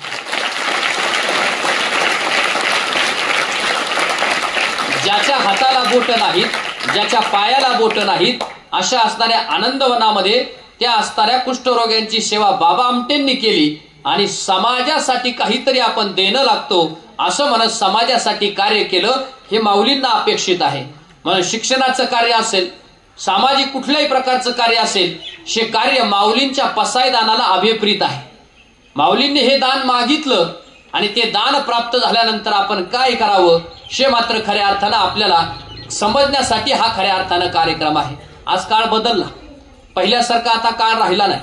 आता आईची मम्मी झाली, वडिलाचा डॅडी झाला. लहान पोरं मम्मीला मॉम, पप्पाला पॉप म्हणतात. मॉम पॉप म्हणता म्हणता त्यांचाही लॉलीपॉप कधी झाला आपल्याला तपास लागला. बदलत चाललंय. चंद्राचं तळं गेलं, धान्याचं खळं गेलं. चंद्राचं तळं गेलं, धान्याचं खळं गेलं. काळ मोबाईलचा आला, हॅलो म्हणण्याचा आला. पण ह्या हॅलो म्हणण्यामध्ये सुद्धा तो हॅलो जरी म्हटले तरी हरकत नाही, पण तुमचा आमचा हॅलो ज्ञानेश्वरीपर्यंत जावा हा खऱ्या अर्थानं उपक्रम या शाळेचा स्तुत्य मला वाटला. म्हणून खऱ्या अर्थानं असा स्तुत्य उपक्रम ज्या माध्यमातून उद्याची पिढी घडेल. म्हणून संत जे आहेत ना ते संत हे अमर आहेत. मला एकानं विचारलं की चंद्र सूर्य असेपर्यंत ज्ञानेश्वरी राहील. मला एकानं विचारलं, महाराज चंद्र सूर्य असेपर्यंत ज्ञानेश्वरी राहील का? मी त्याला सांगितलं, अरे ज्ञानेश्वरी आहे म्हणून चंद्र सूर्य आहेत हे खऱ्या अर्थानं समजून सांगणं गरजेचं आहे. संतांनी ज्ञानाचा वसा दिला. आता विश्वात्मके देवे येणे वागेतने तो शावे, तो शो निमज द्यावे पसाय दान हे, जे खळांची व्यंकटी सांडो तया सत्कर्मी रती वाढो, भूता परस्परे पडो. मैत्र म्हणजे एकमेकांचा आपण मित्र झालो पाहिजे. एकमेकांचे आपण मित्र झालो पाहिजे. एकमेकांचे विचार एकमेकांना देता आलो पाहिजे. मित्र कसा असावा? एका मित्राला लॉटरी लागली तर दुसरा मित्र मोठमोठ्यानं हसायला लागला. म्हटलं असा मित्र पाहिजे. एकाला लॉटरी लागली तर दुसऱ्याला किती आनंद झाला. त्याला विचारलं, अरे का रे किती आनंद झाला तुझ्या मित्राला लॉटरी लागली? तर तो म्हटला, तसं नाही, बऱ्याच वेळ झालाय त्याला लॉटरीचं तिकीटच सापडत नाही म्हणून मला आनंद झालाय. त्याला लॉटरी लागली हे मला माहिती आहे, पण तो तासभर झालाय त्याला तिकीटच सापडत नाही. अशी मित्रता कामाची नाही. मित्र कसा असावा? मित्र वनव्यामध्ये गारव्यासारखा. सांगायचं तात्पर्य एवढंच आहे, भूता परस्परे पडो मैत्र जीवांचे. भूता म्हणजे मनुष्य. या भूतलावरती जे कोणी लोक आहेत, ज्या कोणत्या वस्तू आहेत, जे कोणती प्राणी मात्र आहेत, त्यांना संतांच्या भाषेमध्ये भूता परस्परे पडो मैत्र जीवांचे असं त्या ठिकाणी वर्णन केलेलं आहे. म्हणून पहिली गोष्ट आपण जीवनामध्ये लक्षात ठेवा, मैत्रभाव त्या ठिकाणी जपावा. इतरांना मदत करावी, इतरांच्या सुख दुःखामध्ये जावं. माऊलींना ते अपेक्षित आहे का मित्रभाव त्या ठिकाणी जपला पाहिजे. आणि मित्रभाव त्या ठिकाणी जपला की खऱ्या अर्थानं आपल्या जीवनामध्ये आनंदाची प्राप्ती होते. तुम्ही इतरांना काही दिलं, समजा तुमच्या हातानं तुम्ही इतरांना फुलं दिले आणि तेव्हा आपण त्या हातांचा वास घेतला तर त्या फुलाचा सुगंध आपल्या हाताला येतो. याचा अर्थ असा आहे, जी गोष्ट आपण देतो ती परत आपल्याला परत पाठीमागे येते. म्हणून मित्रभाव आपल्यामध्ये जपला पाहिजे. हा समाज, इथली माणसं हे सगळं आपल्या मित्रभावानं आपल्याला जोडता आली पाहिजेत. दिव्यानं दिवा लावल्यानंतर दिव्यांचा दीपोत्सव होतो आणि माणसांना माणसं जोडल्यानंतर माणसांचा त्या ठिकाणी एक मोठा सोहळा तयार होतो. म्हणून माऊली महावैष्णव ज्ञानोबराय तुम्हाला आम्हाला मित्रभाव जपायला सांगतात, मित्रत्वानं राहायला सांगतात. तुम्ही आम्ही मित्रत्वानं राहिलो तर सगळ्या प्रकारच्या समाजातली दुःख नाहीशी होतील. आज समाजामध्ये वेगवेगळ्या प्रकारच्या विध्वंसक त्या ठिकाणी मार्ग लोक पत्करतात, वेगवेगळ्या प्रकारची युद्ध होतात. हे सगळं जर कशाला थांबवायचं असेल तर ते फक्त मित्रभावानं थांबतं. माऊलींची प्रार्थना एखाद्या गावासाठी नाही, माऊलींची प्रार्थना जगातल्या जन्माला आलेल्या प्रत्येक माणसासाठी आहे, विश्वातल्या प्रत्येक माणसासाठी आहे. आणि विश्वातल्या प्रत्येक माणसानं खऱ्या अर्थानं माऊलींच्या पसायदानाच्या प्रार्थनेप्रमाणे जर जगलं तर त्याच्यातला खळपणा जाईल, त्याच्यामध्ये मित्रभाव येईल. बघा, प्रत्येक ओवीमध्ये महत्व आहे. सुरुवातीला म्हणतात प्रार्थना करा, म्हणजे जशी तुम्ही दररोज प्रार्थना करता तशी प्रार्थना करा. दुसरी म्हणतात की तुमच्या आमच्या अंतःकरणातला सगळा दृष्टपणा देवा नाहीसा कर. आणि तिसरं म्हणजे देवा आम्हाला मित्रभाव जपायला शिकव, आम्ही इतरांचे मित्र झालो पाहिजे, आम्ही इतरांसाठी काहीतरी केलं पाहिजे, मग मित्र त्या ठिकाणी झालं पाहिजे. संभाजीराजांचे मित्र होते कवी कलश, संभाजीराजांचे मित्र होते कवी कलश. मृत्यूच्या शेवटच्या क्षणापर्यंत त्या ठिकाणी साथ दिली, शेवटच्या क्षणापर्यंत त्या ठिकाणी साथ दिली. आणि त्या असणाऱ्या ज्यांनी ज्या मुघलांनी पकडलं त्यांना सांगू लागले की हाथी घोडे तोप तलवारे फौज तो तेरी सारी है, जंजीर में जकड़ा राजा आप भी सब पे भारी है. असं मित्रासाठी म्हणणारा कवी कलश आपल्याला त्या ठिकाणी पाहायला मिळतो. म्हणजे सांगायचं तात्पर्य एवढं का, मित्रभाव त्या ठिकाणी आपल्याला जपता आला पाहिजे, इतरांसाठी मदत करता आली पाहिजे. मग मदत कशी करावी सांगतो. मदत केली तर काय होतं. एक अतिशय गरीब घरातला मुलगा ज्याच्याकडे खाण्यासाठी धान्य नाही, त्याच्या दरवाजावरती एक साधू आला. साधूनं त्याला भिक्षा मागितली, भिक्षाम देही. या मुलाकडे देण्यासारखं काही नव्हतं. त्यानं साधूला विचारलं, साधू महाराज तुमच्या झोळीमध्ये जर काही असेल तर तेच मला द्या, कारण माझ्याकडे तुम्हाला द्यायला काय नाही. साधूनं हात जोडले, म्हटला मी दारोदार जाऊन इतरांच्या घरातलं काहीतरी घेतो, पण हा असा भेटला का त्यानं माझ्या झोळीतून काहीतरी घेण्याचा प्रयत्न केला. साधू म्हटला एवढी गरिबी मी कधी पाहिली नाही, पण बघा तुम्ही इतरांना मदत केली का ते परत पाठीमागे येतं. इतरांशी मित्रभाव जपला, इतरांचं काहीतरी केलं की ते परत पाठीमागे येतं. कसं येतं ऐका. मुलगा गरीब आहे, साधूनं सांगितलं की अरे एवढी गरिबी मी पाहिली नाही, पण तुला एक उपाय सांगतो. तुला जर श्रीमंत व्हायचंय ना, मग इथून पुढे पूर्व दिशेला एक नदी वाहते, त्या नदीच्या पलीकडे एक मोठा साधूचा दरबार आहे, तिथं जर तू गेला तर तुझी गरिबी जाईल. मग मुलगा म्हटला हरकत नाही, माझा स्वतःचा प्रश्न मी घेऊन जातो. कुणाचा प्रश्न? स्वतःचा प्रश्न घेऊन जातो. काय प्रश्न? गरिबी केव्हा जाईल. निघाल्यानंतर काही अंतरावरती गेल्यानंतर त्याला एक घर लागलं. घर लागल्यानंतर त्या घरामध्ये एक माता भगिनी होती आणि एक 17-18 वर्षाची एक मुलगी होती. ती बोलत नव्हती, लहानपणापासून बोलत नव्हती. आणि तो असणारा मुलगा त्या घराच्या जवळ गेला, त्या मातेला विनवणी करू लागला. म्हटलं आई मी आता उन्हातानाचं चालत आलोय, मला खूप भूक लागली, मग तू काय कर, मला अन्न आणि पाणी असेल तर थोडं अन्न आणि पाणी दे. तेव्हा त्या आईनं सांगितलं की मी तुला अन्न आणि पाणी देते, पण त्याच्या बदल्यामध्ये माझा एक प्रश्न आहे. पहिला प्रश्न मुलाचा आहे. आता या मातेचा पण अजून एक प्रश्न त्याच्यामध्ये टाकला. किती प्रश्न झाले? 2 प्रश्न झाले. 2 प्रश्न त्या ठिकाणी झाले. मग हा 2 प्रश्न काय प्रश्न आहे? म्हटली ही मुलगी बोलत नाही लहानपणापासून, ही केव्हा बोलायला लागल? तेवढं तुम्ही त्या साधूला भेटायला चाललेत ना, त्याला जाऊन तेवढं विचारा. म्हटलं विचारतो. माझा एक प्रश्न आणि तुमचा एक प्रश्न, मी तुमचा एक प्रश्न घेऊन जातो. 2 प्रश्न झाले. पुढे गेल्यानंतर एक वडाचं झाड लागलं. त्या वडाच्या झाडाखाली एक असणारा वृद्ध झालेला माणूस बसला होता. त्या माणसाचं वय 150 वर्षाच्या पुढे होतं. त्या माणसाकडे एक चमत्कारिक काठी होती. हा मुलगा तिथं गेला आणि तिथं गेल्यानंतर त्या साधूला त्याने त्या ठिकाणी त्या माणसाला नमन केलं. त्या माणसाला 150 वर्षाचं वय मिळालेलं होतं, पण तो माणूस त्या ठिकाणी खूप जीर्ण झाला होता. म्हणून त्याने त्या मुलाला विचारलं तू कुठे निघाला? तेव्हा त्या मुलानं सांगितलं इथे पूर्व दिशेला एक नदी वाहते, त्या नदीच्या पलीकडे एक साधूचा दरबार आहे, मी तिथं चाललोय, माझा काही प्रश्न आहे, ते प्रश्न मी त्या ठिकाणी विचारणार आहे. मग हा असणारा म्हातारा माणूस सुद्धा म्हटला, माझा पण एक प्रश्न आहे, तेवढा त्या साधूला विचार. आता किती प्रश्न झाले? 3 प्रश्न झाले. पहिला कुणाचा? मुलाचा. दुसरा त्या मातेचा, माऊलीचा. आणि तिसरा या म्हाताऱ्या माणसाचा. किती झाले? 3 प्रश्न झाले. पहिला स्वतःचाच होता, आता 2 प्रश्न वाढले. त्या म्हाताऱ्या माणसानं सांगितलं, मी चमत्कारिक काठी तुला देतो, या काठीला हात लावला की तू थेट त्या नदीच्या कडेला जाशील, म्हणजे ही काठी चमत्कारिक, ही तुला घेऊन जा. मग हा मुलगा काठीला हात लावला आणि तिथं गेला. तिथं गेल्यानंतर पुढे एक नदी वाहत होती आणि या नदीमध्ये, नदीच्या पलीकडेच त्या मुलाला जायचंय, पण मुलाला पोहता येत नव्हतं. पाण्यामध्ये पोहता येत नव्हतं. योगायोगानं त्या नदीच्या कडेला एक कासव आलं होतं. मग या मुलानं त्या कासवाला विचारलं की मला पलीकडं, नदीच्या पलीकडं नेऊन सोड. तेव्हा त्या कासवानं सांगितलं, माझा पण एक प्रश्न आहे, तो प्रश्न माझा पूर्ण केला तर मी त्या ठिकाणी तुला नदीच्या पलीकडे सोडेल. काय प्रश्न आहे? मग कासव सांगू लागलं. कासव त्याला म्हटलं की माझा असा प्रश्न आहे की 150 वर्ष झाले मी पाण्यामध्ये राहतोय, पण कासवाला सहजासहजी मरण येत नाही.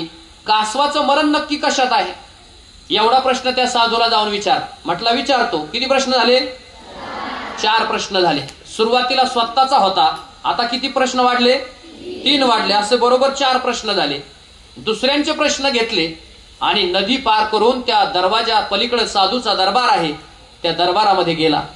दरबारामध्ये गेल्यानंतर त्या साधूनं या मुलाला सांगितलं, आज मी फक्त 3च प्रश्नांची उत्तरं देईल. मुलाकडे प्रश्न किती आहेत? 4. उत्तर किती यांचे मिळणार आहेत? 3. याचा अर्थ किती प्रश्न शिल्लक राहणार आहे? 1 प्रश्न शिल्लक राहणार आहे. कुणाचा प्रश्न पाठीमागे शिल्लक ठेवायचा? स्वतःचा जर ठेवला तर ज्या कामासाठी निघालोय तोच मागे राहणार आहे. कासवाचा जर ठेवला तर कासवाच्या पाठीवरून परत पाठीमागे जाता येणार नाही, पोहता येत नाही. त्या वृद्ध म्हाताऱ्या माणसाचा ठेवला तर त्यानं चमत्कारिक काठी दिली, त्याचे आपल्यावरती उपकार आहेत, म्हणून खऱ्या अर्थानं आपल्याला त्या उपकारातून काहीतरी उतराई व्हावं लागेल, त्याचाही प्रश्न ठेवता येणार नाही. ज्या मातेनं अन्न पाणी दिलं तिचा सुद्धा प्रश्न ठेवता येणार नाही. मग विचार करता करता करता करता त्यानं काय केलं? स्वतःचा प्रश्न ठेवला पाठीमागे आणि इतरांचा प्रश्न सोडवला. म्हणजे जो कोणी इतरांसाठी प्रयत्न करतो, आता त्याला पुढे काय मिळतं बघा. स्वतःचा प्रश्न सोडून दिला. म्हटलं मी आता माझा प्रश्न काही पूर्ण करणार नाही, विचारणार नाही. या 3घांचे प्रश्न विचारले आणि विचारल्यानंतर परत पाठीमागं नदीच्या काठावरती आला. नदीमध्ये कोण आहे? कासव आहे. कासवानं त्या पोराला पाठीवरती घेतलं आणि नदीच्या अलीकडे आणलं आणि आणल्यानंतर त्याला विचारलं, माझ्या प्रश्नाचं उत्तर काय? तेव्हा त्या कासवाला त्या पोरानं उत्तर दिलं. म्हटले, तुझ्या पाठीवरचं जे कवच आहे ना, कवच, हे कवच तू काढून टाकलं की तुला त्या ठिकाणी लगेच मरण येईल. मग त्या कासवानं काय केलं? त्या पाठीवरचं कवच काढलं आणि कवच काढल्याबरोबर त्या कवचामध्ये त्या पोराला वंजळभर हिरे सापडले. वंजळभर हिरे सापडले. आता ते कुणाला मिळाले? त्या मुलाला मिळाले. कासव गेलं, पण काय देऊन गेलं? हिरे देऊन गेलं. आता मुलगा काठीला हात लावून थेट निघाला आणि त्या वृद्ध असणाऱ्या म्हाताऱ्याच्या ज्या वडाच्या झाडाखाली बसला होता तिथं आला. मग त्या म्हाताऱ्या माणसानं विचारलं की माझ्या प्रश्नाचं उत्तर काय? तेव्हा मुलानं सांगितलं, साधूने असं सांगितलंय, तुमच्याजवळ जोपर्यंत ही चमत्कारिक काठी आहे ना, तोपर्यंत ती तुम्हाला त्या ठिकाणी सहजासहजी मरण येणार नाही. मग तुम्ही काय करा? शिकाठी टाकून द्या. मग त्या म्हाताऱ्या माणसाने सांगितलं, मी काय करतो? शिकाठी तुला देऊन टाकतो, तू ही काठी तुलाच घेऊन जा. मग आता सुरुवातीला त्या मुलाला हिरे मिळाले, आता काय मिळाली? काठी मिळाली. पुढे गेल्यानंतर त्या काठीच्या साह्यानं थेट ज्या माऊलीनं या मुलाला अन्न आणि पाणी दिलं, थेट तिच्या दरवाजामध्ये गेला आणि तिथं गेल्यानंतर विचारलं, त्या माऊलीनं विचारलं, माझ्या प्रश्नाचं उत्तर काय? तेव्हा त्यांनी सांगितलं, ही मुलगी लहानपणापासून बोलत नव्हती, पण साधूनं सांगितलं ही बोलायला लागल. केव्हा बोलायला लागेल? जेव्हा या मुलीचा विवाह होईल तेव्हा ती बोलायला लागेल. ती मुलगी एकटी होती, एकुलती एक होती. मग त्या माऊलीनं काय केलं? ह्या मुलाला सांगितलं, असं करा, तुम्ही तिच्या बरोबर विवाह करा, म्हणजे त्या मुलीची सगळी संपत्ती कुणाला मिळाली?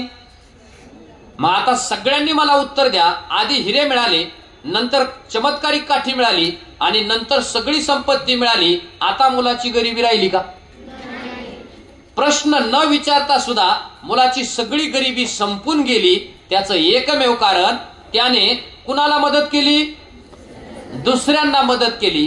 माऊली महावैष्णव ज्ञानोबा म्हणतात, तुम्ही मैत्रभाव जपत इतरांसाठी काहीतरी जर करत गेलात तर तुम्हाला आम्हाला जीवनामध्ये आपोआप त्या ठिकाणी आनंदाचे दिवस प्राप्त होतील आणि हा आनंद जीवनाचा तुम्हाला आम्हाला प्राप्त करता येईल.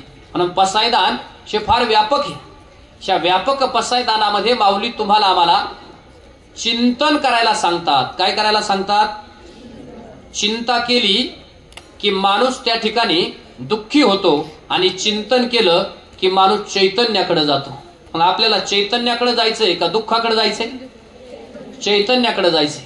माऊलींचं पसायदान म्हणजे चैतन्यदायी प्रवास आणि या पसायदानाच्या माध्यमातून माऊलींनी तुम्हाला आम्हाला खऱ्या अर्थानं जगण्याचा आनंद कसा घ्यायचा हे शिकवलं. काही मुलं जगण्याचा आनंद घेतात. समजा ज्याला 90% पडले, आता तुम्ही सगळे इथं बसलेले जवळजवळ 80-90च्या पुढे, पण काही लोक आनंद घेताना बघा, यंदा 12वीचा निकाल लागला, 95% पडले एका मुलीला. इथलं नाही सांगत, बाहेरचं सांगतो. आणि एकाला सगळ्या विषयामध्ये 35 पडले. तरी कॅमेरा ज्याला 35 पडले त्याच्याकडे गेला आणि त्याला विचारलं, सांग तुला याच्यासाठी काय प्रयत्न करावा लागले? तेव्हा त्यांनी सांगितलं, याच्यासाठी खूप प्रयत्न करावा लागले. काय प्रयत्न करावा लागले? म्हटला तोलून मापून अभ्यास करावा लागला. तेव्हा सगळ्या विषयामध्ये किती आले? म्हणजे तुम्हाला 35 पडावे असातला भाग म्हणणार नाही, पण समाधान कुणी कसं मानलं बघा. एकाला 90% पडले ना, तो आनंदी झाला, पण एकाला 89 पडले तो थोडा दुःखी झाला. तो म्हटला 1% ज्यादा पडला असताना तर महाराजांच्या समोर बसलो असतो. 89 वाला दुःखी झाला, 90 वाला आनंदी आहे, 65 वाला थोडा समाधानी आहे. तो म्हटला मी लय मागे नाही लय पुढे नाही. आणि जो कोणी 35 वाला होता ना, तो म्हटला महाराज पेढे घ्या. म्हणलं कायचे? ते म्हणला गॅरंटी नव्हती आपली. त्यानं लहानपणापासून एकच डोक्यात ठेवलं, ठेविले अनंते तैसेची राहावे, चित्ती असू द्यावे समाधान. समाधानी माणसानं, मग आपण या विषयामध्ये समाधान नाही ठेवायचं. शिक्षणामध्ये माणसानं सातत्यानं पुढे जात राहावं, त्याचं समाधान कधी पूर्ण होत नाही. शिक्षण ही भूक आहे आणि ती वाढत गेली पाहिजे. शिक्षण ही भूक आहे आणि ती वाढत गेली पाहिजे. तुमच्या वयामध्ये माऊली महावैष्णव ज्ञानोबांनी ज्ञानेश्वरी सांगितली 16व्या वयामध्ये. मग मी एकदा वर्गात पोरांना सांगितलं, अरे तुझ्या वयामध्ये माऊलींनी ज्ञानेश्वरी सांगितली आणि तू साधा पासही झाला नाही एका वर्गात. तेव्हा ते पोरग म्हटलं, महाराज माझ्या वयामध्ये माऊलींनी ज्ञानेश्वरी सांगितली इथपर्यंत ठीक आहे, पण तुमच्या वयामध्ये तुकाराम महाराज वैकुंठाला गेले, मग तुम्ही अजून इथं कसे?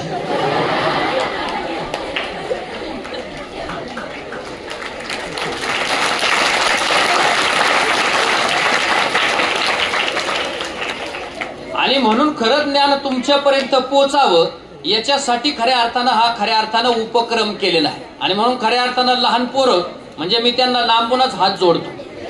लहान पोरांना लांबून हात जोडावा त्याचं कारण सांगतो. मराठीच्या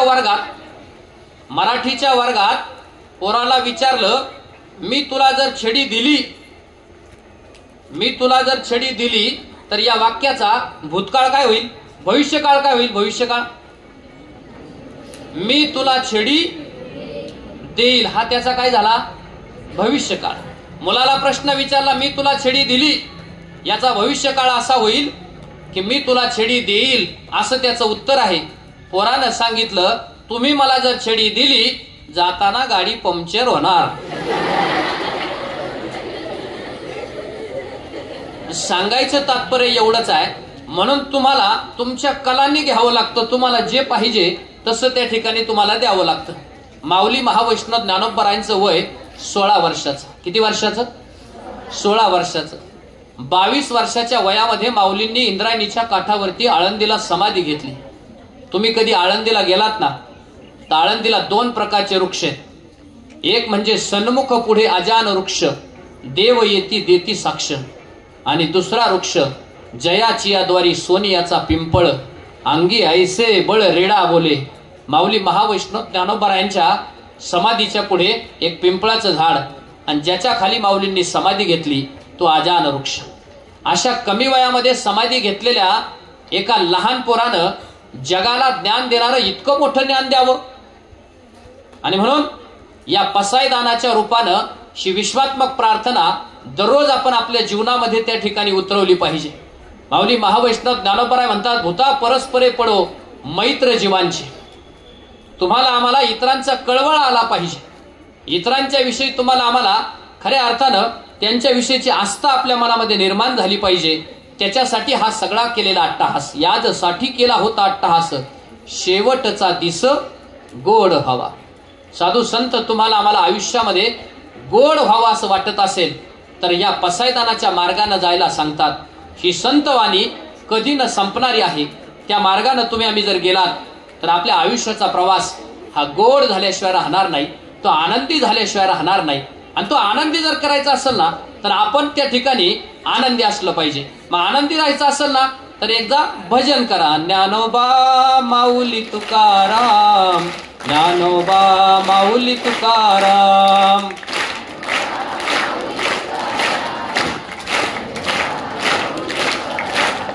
ज्ञानोबा माऊली तुकाराम, ज्ञानोबा माऊली तुकाराम.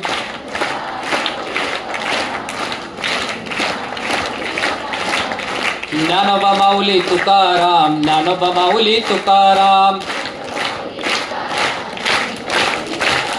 ज्ञानोबा माऊली तुकाराम, ज्ञानोबा माऊली तुकाराम. मोठ्याने म्हणा, ज्ञानोबा माऊली तुकाराम, ज्ञानोबा माऊली तुकाराम. ज्ञानोबा माऊली तुकाराम, ज्ञानोबा माऊली तुकाराम. ज्ञानोबा माऊली तुकाराम, ज्ञानोबा माऊली तुकाराम.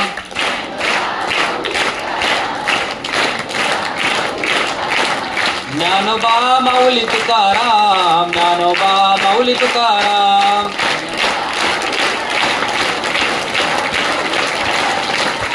ज्ञान नावामध्येच ज्ञान दडले, नावामध्येच ज्ञान दडले असा देव म्हणजे ज्ञानदेव. याचा अर्थ या जगातला सगळ्यात जर श्रेष्ठ देव कोणता असेल तर तो ज्ञान आहे. कोणता देव? ज्ञान. ज्ञान हा देव आहे. मग तुम्ही ज्ञान ग्रहण करण्यासाठी या ठिकाणी आलात, याचा अर्थ तुमचा देव कोण झाला? ज्ञानदेव. ज्ञानाची प्राप्ती झाली म्हणजे तुम्ही ज्ञानदेव झालात. ज्ञानाची प्राप्ती केली की तुम्ही खऱ्या अर्थानं ज्ञान स्वरूपाला प्राप्त झालात. म्हणून या वयामध्ये तुमच्या पुढे जर सगळ्यात मोठं काय असेल तर तुम्ही ज्ञानाची प्राप्ती त्या ठिकाणी केली पाहिजे. आणि त्यासाठी खऱ्या अर्थानं पाठीचा कणा ताट असला पाहिजे. तुम्ही पाठीचा कणा ताट असला पाहिजे, फ्रेश बसलं पाहिजे, आनंदी बसलं पाहिजे. उद्यापासून येताना मस्त पावडर लावला पाहिजे. पावडर नसला तर पीठ लावलं पाहिजे, पण फ्रेश पाहिजे, आनंदी पाहिजे. पाठीचा कणा ताट पाहिजे, नजर ताट पाहिजे. तुम्ही समोर सगळे माझ्याकडे तुम्ही पाहिलं पाहिजे. पाहताय, ज्ञानदेव पसायदानाच्या पुढच्या ओवीकडे वळतात आणि माऊली महावैष्णव ज्ञानोबराय त्या पसायदानाच्या माध्यमातून हे चराचर सुखी होण्याचा प्रयत्न करतात की हे परमात्मा या जगातल्या प्रत्येक माणसाला जे जे पाहिजे ते मिळू दे. तुम्ही जे मागाल ते तुम्हाला प्राप्त झालं पाहिजे. तुम्ही जे जे त्या ठिकाणी संकल्प कराल तो तुमचा सिद्धीला गेला पाहिजे. मग मागा. मागितलं की त्या ठिकाणी मिळेल, मागितलं नाही तर मिळणार नाही. मग तुम्ही जे जे त्या ठिकाणी मागाल तर ते कल्पतरूप्रमाणे तुम्हाला त्या ठिकाणी प्राप्त झाल्याशिवाय राहणार नाही. तुमच्या अंतःकरणातला तुम्ही त्या ठिकाणी सूर्यासारखे प्रखर झाले पाहिजेत. आणि सूर्याला एक गोष्ट कधीच दिसत नाही, ती म्हणजे अंधार आहे. सूर्याला अंधार कधी दिसत नाही. तुम्ही सूर्यासारखे प्रखर झाले पाहिजेत, परंतु त्या प्रखरतेचा ताप हा इतरांना होता कामा नये. महाराज म्हणतात, तुमच्याकडं सूर्यासारखी ताकद पाहिजे, पण तुम्ही तापहीन पाहिजे. म्हणजे आपला उपद्रव इतरांना होता कामा नाही. तुम्ही सूर्यासारखे प्रखर व्हा, पण तुम्ही त्या ठिकाणी त्या प्रखर सूर्यासारखे होत असताना तो सूर्यप्रकाश, तो असणारा ज्ञानाचा झरा तुमच्या इतरांपर्यंत त्या ठिकाणी गेला पाहिजे. आपण घरामध्ये दिवा लावतो, घरामध्ये दिवा लावल्यानंतर त्या दिव्याचा उजेड आपल्या घरापर्यंत पडतो, घरातल्या आत पडतो. पण घरामध्ये जर आपण अगरबत्ती लावली तर त्या अगरबत्तीचा सुगंध आपल्या घरात जसा दरवळतो तसा खिडकी दरवाजातून इतरांच्या घरामध्ये जातो. याचा अर्थ दिवा नाही होता आलं तरी चालेल, पण माऊलींच्या भाषेत तुम्हाला अगरबत्ती होता आलं पाहिजे आणि इतरांसाठी काहीतरी देता आलं पाहिजे. पण आपला दृष्टिकोन बदललाय, आपला दृष्टिकोन बदलत चाललाय. आपल्या घरातली लाईट गेल्यावर आपण कोणाची पाहतो? शेजाऱ्यांची. आपली गेली आणि त्यांची कशी राहिली? लाईट कोणाची गेली आपण पाहतोय, कोणाची? आपली गेली आणि त्यांची कशी राहिली. त्यांची जर असली तर आपल्याला टेन्शन येतं, आणि जर त्यांची गेलेली असली तर आपल्याला बरं वाटतं, बरं झालं बा की सगळ्यांची गेली.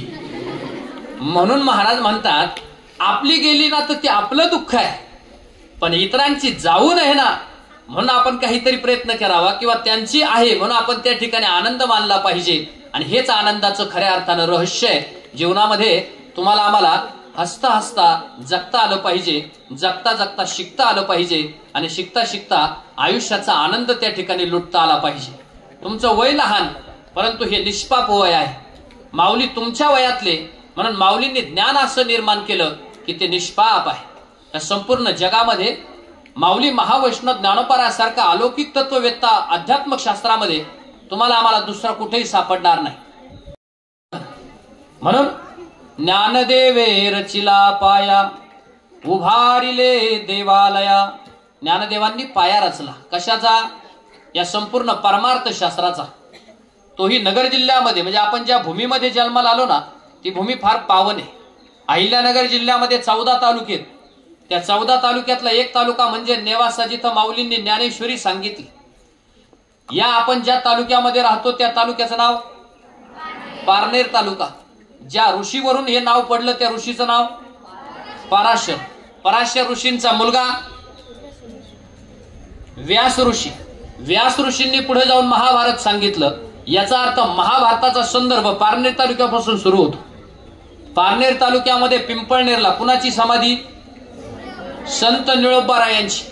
हे ज्ञानदेवांच्या नंतरचे 4थे संत संप्रदायाचे, की जे 5वे संत ज्ञानदेव पहिले आणि हे शेवटचे म्हणजे 5वे संत निळोबाराय. निळोबारायांची समाधी पारनेर तालुक्यात. श्रीगोंदा तालुक्यामध्ये जर तुम्ही गेलात तर श्रीगोंदा तालुक्यामध्ये लिंबाचा पाला खाऊन जे संत जिवंत राहिले ते संत म्हणजे निंबाराज महाराज, त्यांची समाधी. आपल्या जिल्ह्यामध्ये एवढे तालुके आहेत ना, त्या प्रत्येक तालुक्यात समाधी आहे, आणि त्या प्रत्येक तालुक्यामध्ये संतांनी काहीतरी योगदान केलं. नेवाशामध्ये माऊली ज्ञानेश्वर, पारनेर तालुक्यामध्ये पिंपळनेरचे निळोबाराय, श्रीगोंदा तालुक्यामध्ये निंबाराज महाराज, नगर तालुक्यामध्ये 40 वर्ष ज्या विभूतीनं मौन धारण केलं अशा अवतार मेहरबाबांची समाधी आरणगावला. पाथर्डी तालुक्यामध्ये मढीच्या कानिपनाथांची समाधी. शेवगाव तालुक्यामध्ये पलीकडून बीड जिल्हा आहे आणि त्या दोघांच्या मध्ये असा भगवानगड आहे. या भगवानगडामध्ये, भगवानगडावरती पाण्यावरती बसून ज्यांनी ज्ञानेश्वरी वाचली, पाण्यावरती बसून ज्यांनी ज्ञानेश्वरी वाचली असे एक महात्मा होऊन गेले. सांडलेलं रक्त त्या ठिकाणी असं रस्त्यानं वाहत होतं ना, ते रक्त वाहत असताना त्याच्यामध्ये तुळशी उगावल्या आणि त्या तुळशी आजपर्यंत जिवंत आहे. त्या महात्म्याचं नाव संत भगवान बाबा आहे. कोपरगाव तालुक्यामध्ये गेला तर शिर्डीच्या साईबाबांची समाधी आहे. अकोले तालुक्यामध्ये गेला तर समुद्र पिऊन टाकण्याची ताकद ज्या महात्म्यामध्ये होती ते महात्मा म्हणजे अगस्त्य ऋषी आहेत. आणि इकडे कर्जत जामखेडमध्ये तुम्ही कधी गेलात तर काल ज्या मातेची पुण्यतिथी झाली त्या पुण्य श्लोक अहिल्या माता होळकरांचा जन्म इकडे कर्जत जामखेडमध्ये आहे. असं पावन आपला जिल्हा आहे. म्हणून पवित्र ते कुळ पावन तो देश, जेथे हरीचे दास जन्म घेते. मग आपण या जन्मामध्ये काय करावं तर महाराज म्हणतात या जन्मामध्ये 4 गोष्टी करा. एक, ज्याची खावी पोळी त्याची वाजवा टाळी. ज्यानं दिला श्वास त्याच्यावरती ठेवा विश्वास. ज्यानं दिली साथ शेवटपर्यंत मारू नका त्याला लाथ. आणि ज्यानं केला उपकार प्राण गेला तरी सोडू नका परोपकार. या 4 गोष्टी जीवनामध्ये शिकण्यासारख्या आहेत. या 4 गोष्टी आपल्या आयुष्यामध्ये त्या ठिकाणी पाळल्या पाहिजेत. आणि म्हणून हे सगळं करत असताना तुम्हाला आम्हाला एक चांगल्या प्रकारचं जीवन जगण्याचा मार्ग संत तुम्हाला आम्हाला देतात. पसायदान तुम्हाला आम्हाला जगण्याची प्रार्थना देतं, इतरांचं चांगलं करण्याची प्रार्थना सांगतं, सगळ्यांना चांगलं आयुष्य, सगळ्यांना चांगलं जीवन आणि सगळी लोक सज्जन झाली पाहिजेत असा मार्ग दाखवण्याचं काम पसायदान तुम्हाला आम्हाला करतं. आणि माऊली त्या ठिकाणी या असणाऱ्या पसायदानाच्या शेवटाकडे वळतात आणि सांगतात, देवा ज्याला जे जे पाहिजे ना ते मिळू दे, पण तुम्ही त्या तशी अपेक्षा त्या ठिकाणी केली पाहिजे. तुम्हाला जे जे पाहिजे ना ते त्या ठिकाणी मिळेल, पण तुम्ही तशी इच्छा प्राप्त केली पाहिजे. मला पायलट व्हायचंय अशी इच्छा धरून एक युवक त्या ठिकाणी मुलाखतीला गेला आणि उंची जरा छोटी आहे म्हणून सांगितलं तुला पायलट होता येणार नाही. त्या मुलाखतीच्या दरवाजातून बाहेर पडला, पण मला हेच पाहिजे, मला हेच मिळवायचंय. त्या मुलाखतीच्या दरवाजातून बाहेर पडलेल्या पोरानं ठरवलं, अरे मी वैमानिक होऊ शकलो नाही पण विमान बनवणारा होऊ शकतो. त्याचं नाव APJ अब्दुल कलाम आहे, लक्षात ठेवा. तुम्हाला जे जे पाहिजे ना ते त्या ठिकाणी मिळालं पाहिजे आणि ते मिळणं गरजेचं आहे, म्हणून संकल्प केला पाहिजे. बघा, कोरोनाची लाट आली तेव्हा सगळं काही बंद होतं. कोरोना माहिती आहे तुम्हाला? कोरोनाचे डोस झालते का तुमचे? यांना नसतील मला वाटते, तुम्हाला नव्हते. कोरोनाचा काळ होता, बंद होतं सगळं, शाळा बंद होत्या. आपण तरी पण त्या ठिकाणी ऑनलाईन शिक्षण त्या ठिकाणी चालू होतं, शिकत होतो. आपण पुढच्या वर्गामध्ये 2-2 वर्गानं पुढे गेलो. मग पहिलीचं पोरग 3रीला गेलं, 3रीचं पोरग 5वीला गेलं, 5वीचं पोरग 7वीला गेलं, 7वीचं पोरग 9वीला गेलं आणि 9वीचं पोरग माझ्याकडे 11वीला आलं. मी त्याला विचारलं, व्हॉट इज युअर नेम? ते म्हणला, माझा काय नेम नाही, माझा काय भरोसा नाही.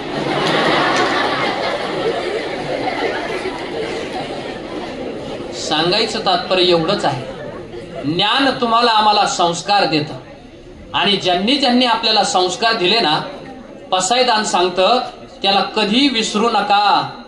तुम्हाला जे जे पाहिजे ते मिळेल, पण मिळाल्यावरती आपण त्याला लात मारायची का? त्याला विसरायचं नाही. मग शाळा आणि आई वडील आपल्याला संस्कार देतात. बाबा मला चप्पल घेऊन द्या. वडील म्हटले, बाळा पुढच्या आठवड्यात चप्पल घेऊन देतो. पोरग म्हटलं, नाही बाबा मला आत्ता पाहिजे. वडील म्हणले, पुढच्या आठवड्यात घेऊन देतो. पोरग राहत नव्हतं. वडिलांनी सांगितलं, तुला पुढच्या आठवड्यात देतो. ग्रंथ, शिक्षक, शाळा, आई वडील, संतांचे ग्रंथ तुम्हाला आम्हाला संस्कारित करतात. तुला चप्पल 1 आठवड्यानं देतो. मुलाला राग आला, छोटं पोरग आहे, मुलाला राग आला आणि पोरग वडिलांना म्हटलं, बाबा तुम्ही मला चप्पल नाही ना घेतली, मी तुमच्याशी बोलणार नाही. काय करणार नाही? बोलणार नाही. नंतर ते पोरग पुन्हा वडिलांकडे गेलं 2 आठवड्यानं, म्हटलं चप्पल नाही ना, आता मला सायकल घेऊन द्या. वडील म्हटले, परत 2 आठवडे थांब, मी तुला नंतर सायकल घेऊन देईन. पोरग थांबायला तयार नाही. वडील म्हणले, हे बघ, जोपर्यंत सायकल नाही ना घेत तोपर्यंत दुसऱ्याच्या सायकलला हात लावायचा नाही, पण ती सायकल जर वाऱ्यानं खाली पडली ना तर तेवढी उभी करून ठेवीत जा. मुलाला राग आला. ते मला घेऊन तर देत नाही, पण मला काम वाढून ठेवलंय, मला दुसरं काम करायला सांगितलंय, सायकल उभी करायला सांगितली दुसऱ्याची. चप्पल तर घेऊन दिली नाही, पण बाबा म्हटले, दुसऱ्याची चप्पल जर उलटी पडलेली असेल तर बाळा तेवढी सरळ करत जा. हा झाला संस्कार. चप्पल उलटी पडली तर सरळ कर, दुसऱ्याची असू दे, काय फरक पडत नाही. सायकल तुला मिळाली नाही, दुसऱ्याची आहे ना, हात लावू नको, पण पडलेली असेल तर ती काय करीत जा, उभी करीत जा. पण मुलाला राग आला, तो म्हटला, मला नाही ना, मी तुमच्याशी बोलणार नाही. अनेक वर्ष गेले, मुलाचं शिक्षण झालं आणि एक दिवस मुलाला कंपनीचा इंटरव्ह्यूचा कॉल आला, मुलाखतीचा कॉल आला. उद्या सकाळी 10 वाजता हजर राहावं लागेल. पोरग त्या ठिकाणी हजर झालं. मुलाखतीला 10 मिनिटाचा वेळ राहिला होता सुरू व्हायला. पोरग तिथं पोहोचलं. आजूबाजूला पाहिलं तर योगायोगानं एका झाडाखाली एक सायकल पडलेली होती. पोरानं पाहिलं ती आपली नाही, दुसऱ्याची, पण तरी ते पोरग तिथं गेलं आणि त्यानं ती पडलेली सायकल काय केली, उभी केली. आता मुलाखतीला आत जायचंय. दरवाजातून आत जाताना त्यानं पाहिलं सगळ्या लोकांच्या चपला एकत्र आल्या होत्या. चपला एकत्र आल्या की काय होतात? उलट्या सुलट्या होतात. त्यानं पाहिलं काही चपला उलट्या सुलट्या झाल्यात. पोरानं त्या चपला सरळ केल्या आणि सरळ केल्यानंतर ते पोरग थेट आत गेलं. एक एक करता करता करता सगळ्यांची मुलाखत झाली आणि शेवटला या मुलाचा नंबर आला. ऐकताय ना तुम्ही? ताट बसलेला आहात ना तुम्ही? ज्ञानदेवांच्या पाठीचा कणा, म्हणून त्यांच्या ज्ञानाच्या पाठीचा कणा ताट असल्यामुळे 1000 वर्ष टिकून आहे. कुठपर्यंत आलोय आपण? मुलाखत झाली, शेवटला त्या मुलाचा नंबर आला आणि मुलाचा नंबर आल्यानंतर त्या मुलाला त्या अधिकाऱ्यानं एका कागदावरती 2 ओळी लिहून दिल्या आणि पोरानं त्या ओळी वाचल्या आणि त्या पोराचे डोळे भरून आले. त्याच्यामध्ये असं लिहिलेलं होतं, या सगळ्यांच्यातून आज आम्ही फक्त तुझी निवड केली. तेव्हा त्या पोरानं साहेबांना, अधिकाऱ्यांना विचारलं, साहेब मी एकाही प्रश्नाचं उत्तर दिलं नाही तरी तुम्ही माझी निवड कशी केली? तेव्हा त्या अधिकाऱ्यांनी सांगितलं, तू जेव्हा सकाळी इथं आला ना तेव्हा इथं झाडाखाली एक वाऱ्यानं सायकल पडली होती, ती तुझी होती का? तुझी होती का? नव्हती. तरी पण तू उभी केली. दरवाजातून आत येत असताना काही चपला उलट्या सुलट्या झालेल्या होत्या, तरी त्या तू सरळ केल्या, तुझ्या नव्हत्या. सांग तुला हे संस्कार कुणी दिले? आता कुणाचं नाव घेतलं असेल? वडिलांचं नाव घेतलं आणि म्हटले, अरे तुझे वडील भाग्यवान आहे, त्यांनी तुला चांगल्या प्रकारचा संस्कार दिला. आता पुढचं वाक्य फार महत्वाचं आहे. तुला त्यांनी फार चांगल्या प्रकारचा संस्कार दिला. आम्हाला कंपनी चालवणारा मुलगा लागत नाही. आम्हाला कंपनी चालवणारा मुलगा लागत नाही. कंपनी वडिलाच्या मायेनं सांभाळणारा मुलगा पाहिजे, म्हणून तुझी निवड केली. पसायदान आपल्याला संस्कार देतं. पसायदान आपल्याला संस्कार देतं. माणसाला जोडायला शिकवतं. पसायदान शांततेचा मार्ग सांगतं. पसायदान तुम्हाला आम्हाला विध्वंसापासून दूर करतं. पसायदान तुम्हाला आम्हाला सगळ्या जगासाठी चांगलं मागायला शिकवतं. असं या ग्रंथाचं वैभव आहे. माऊली शेवटच्या ओवीकडे त्या ठिकाणी जातात आणि म्हणतात की जो कोणी आदिपुरुषी आहे, भजी जो आदिपुरुषी अखंडित, हे काम माणसानं अखंडित करा, सातत्यानं करा, नित्य निरंतर त्या ठिकाणी करा आणि त्या माध्यमातून खऱ्या अर्थानं आपल्या आयुष्यामध्ये आनंदाची, ज्ञानाची, सुखाची प्राप्ती होईल. ही ज्ञानाची, सुखाची प्राप्ती प्रत्येकाला व्हावं. ते जे वांछिल ते लाभो, ते सगळ्या प्राणी मात्राला लाभो. प्रत्येकाच्या जीवनामध्ये सुखाची मांदियाळी यावो, असं माऊली महावैष्णव ज्ञानोबा मागतात. अरे ज्याला खाण्यासाठी कधी भाकर नव्हती, लोकांनी झोळी घेऊन गेल्यानंतर माऊलींच्या पदरामध्ये त्या ठिकाणी दगड टाकले.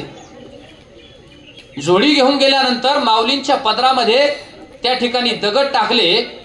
त्याच माऊलींनी जगाला त्या ठिकाणी ज्ञान देण्याचा ज्ञानेश्वरी सारखा महान अलौकिक ग्रंथ निर्माण केला. याचाच अर्थ असा आहे, इतरांनी दुःख दिलं म्हणून तुम्ही दुःख देऊ नका, तर तुम्ही इतरांना आनंद देता आला पाहिजे. हा आनंद जगण्यासाठी, देण्यासाठी खऱ्या अर्थानं ज्ञानेश्वरी आणि पसायदान आहे. किती व्यापक अर्थ आहे, एवढा मोठा अर्थ आहे. आणि यातून महत्वाचे काही मुद्दे घ्या. ते म्हणजे, एक म्हणजे प्रार्थना करा, ती नित्य करा, नित्य प्रार्थना करा आणि नित्य प्रार्थना केल्यानंतर तो असणारा ज्ञानाचा प्रकाश तुमच्या अंतःकरणामध्ये येईल. त्याच्यानंतर तुम्हाला हवं जे मिळेल, जे पाहिजे ते तुम्हाला त्या ठिकाणी प्राप्त होईल. हे पसायदान माऊली महावैष्णव ज्ञानोबराय विश्वाच्या देवाकडे मागतात. एका देवाकडे नाही मागत, ह्या अख्ख्या विश्वाचा चालक कुणीतरी आहे आणि त्याच्याकडे मागतात.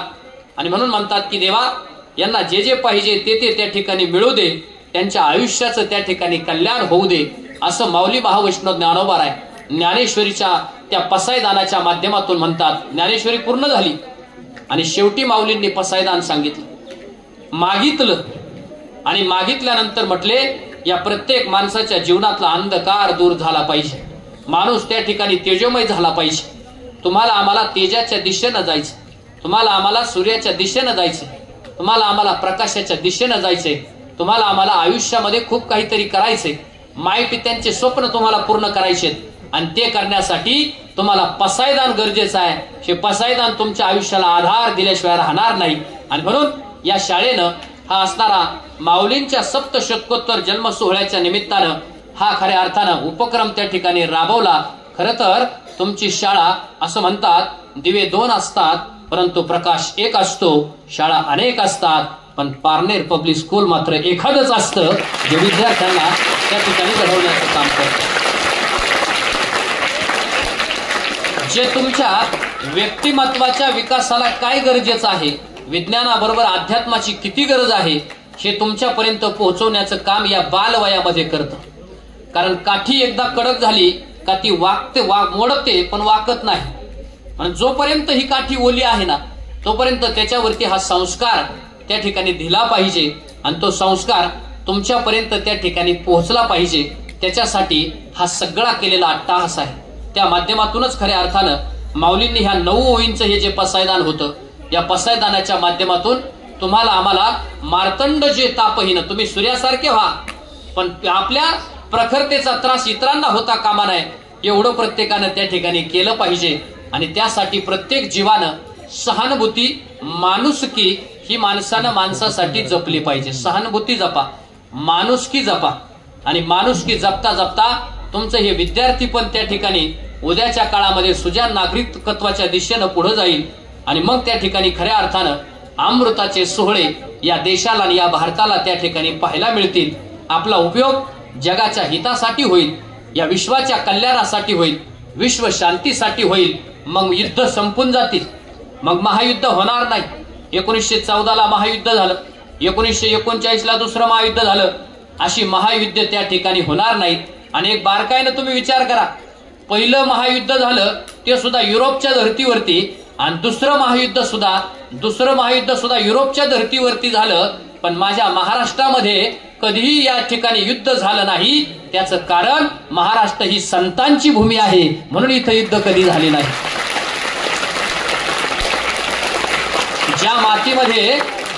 ज्या मातीमध्ये माऊलींनी अमृताचे मळे फुलवले, ज्यांच्या वाणीतून रसाळ आणि मधाळ त्या ठिकाणी गोडवा निर्माण झाला, त्या ठिकाणी युद्ध होतील कशी?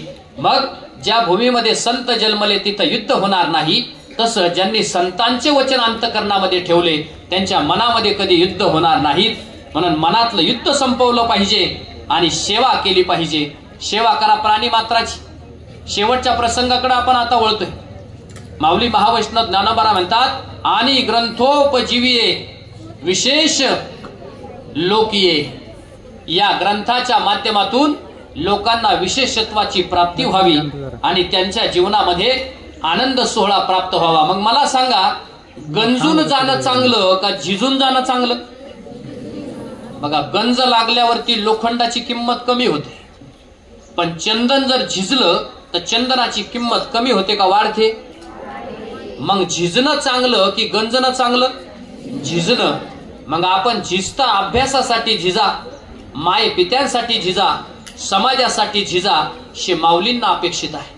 आणि हे अपेक्षा माऊलींनी या पसायदानाच्या माध्यमातून मागितली, देवाकडे मागितलं आणि आपल्याकडून अपेक्षा केली.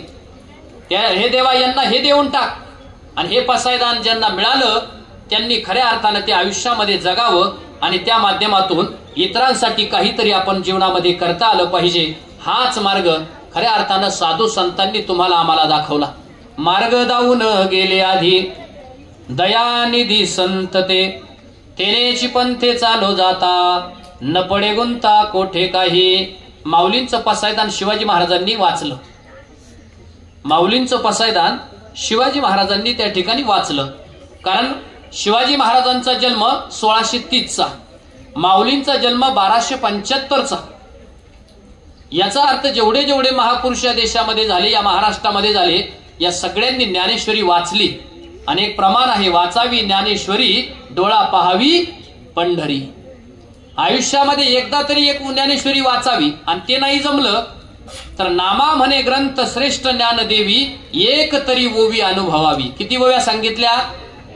एक ओवी सांगितली. आणि माऊलींची पहिलीच ओवी आहे, ओम नमो जी आद्या वेद प्रतिपाद्या, जय जय सुसंवेद्या आत्मरूपा, देवा तूच गणेशू सकलमती प्रकाशू, म्हणे निवृत्ती दासू अवधारी जोजी.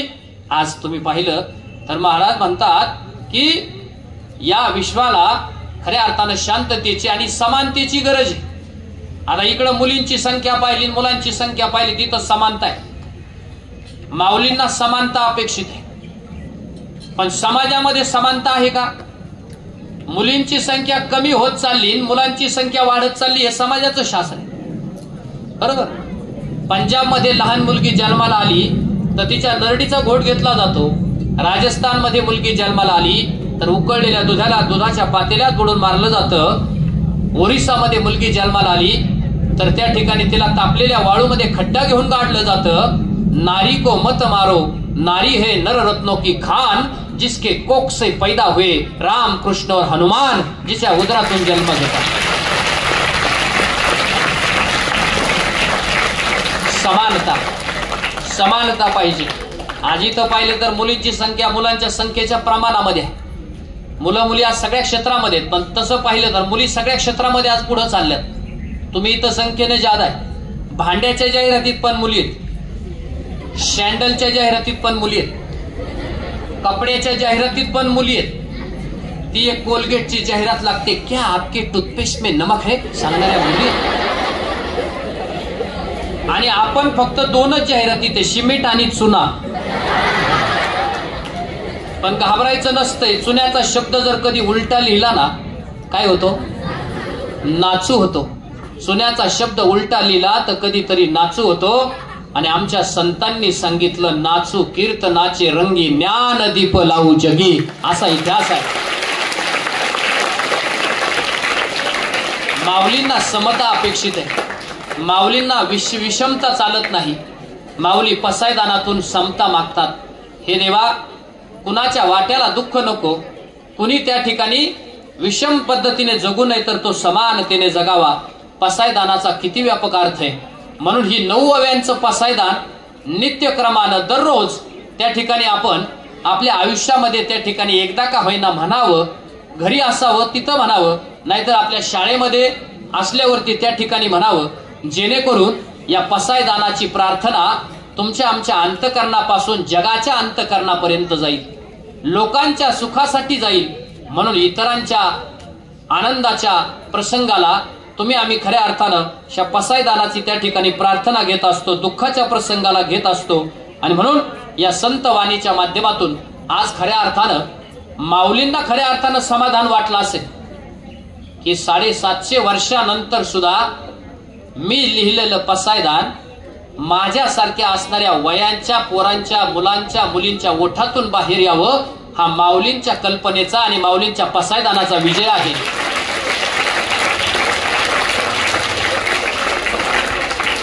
काल खाल्लेली भाजी आपल्याला आठवत नाही, काल खाल्लेली भाजी आपल्याला पटकन आठवत नाही. 750 वर्षापूर्वीचं पसायदान आजपर्यंत या असणाऱ्या विद्यार्थ्यांच्या मनामनापर्यंत पोहोचतोय. यापेक्षा मोठं भाग्य आणि यापेक्षा माऊलींच्या असणाऱ्या त्यांच्या असणाऱ्या जन्म सोहळ्याला वेगळी खऱ्या अर्थानं आपण उंची नेतोय, यापेक्षा मोठं सोहळा तरी काय असणार आहे. म्हणून बसलेल्या प्रत्येक विद्यार्थ्यानं पुन्हा एकदा आपल्याला टाळ्या वाजवायच्यात.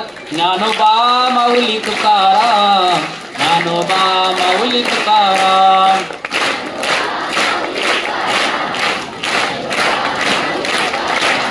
ज्ञानोबा माऊली तुकाराम, ज्ञानोबा माऊली तुकाराम.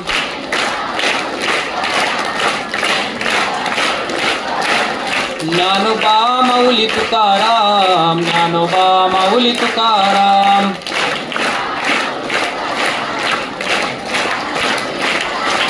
ज्ञानोबा माऊली तुकाराम, ज्ञानोबा माऊली तुकाराम. ज्ञानोबा माऊली तुकाराम, ज्ञानोबा माऊली तुकाराम. ज्ञानोबा माऊली तुकाराम, ज्ञानोबा माऊली तुकाराम. ज्ञानोबा माऊली तुकाराम, ज्ञानोबा माऊली तुकाराम.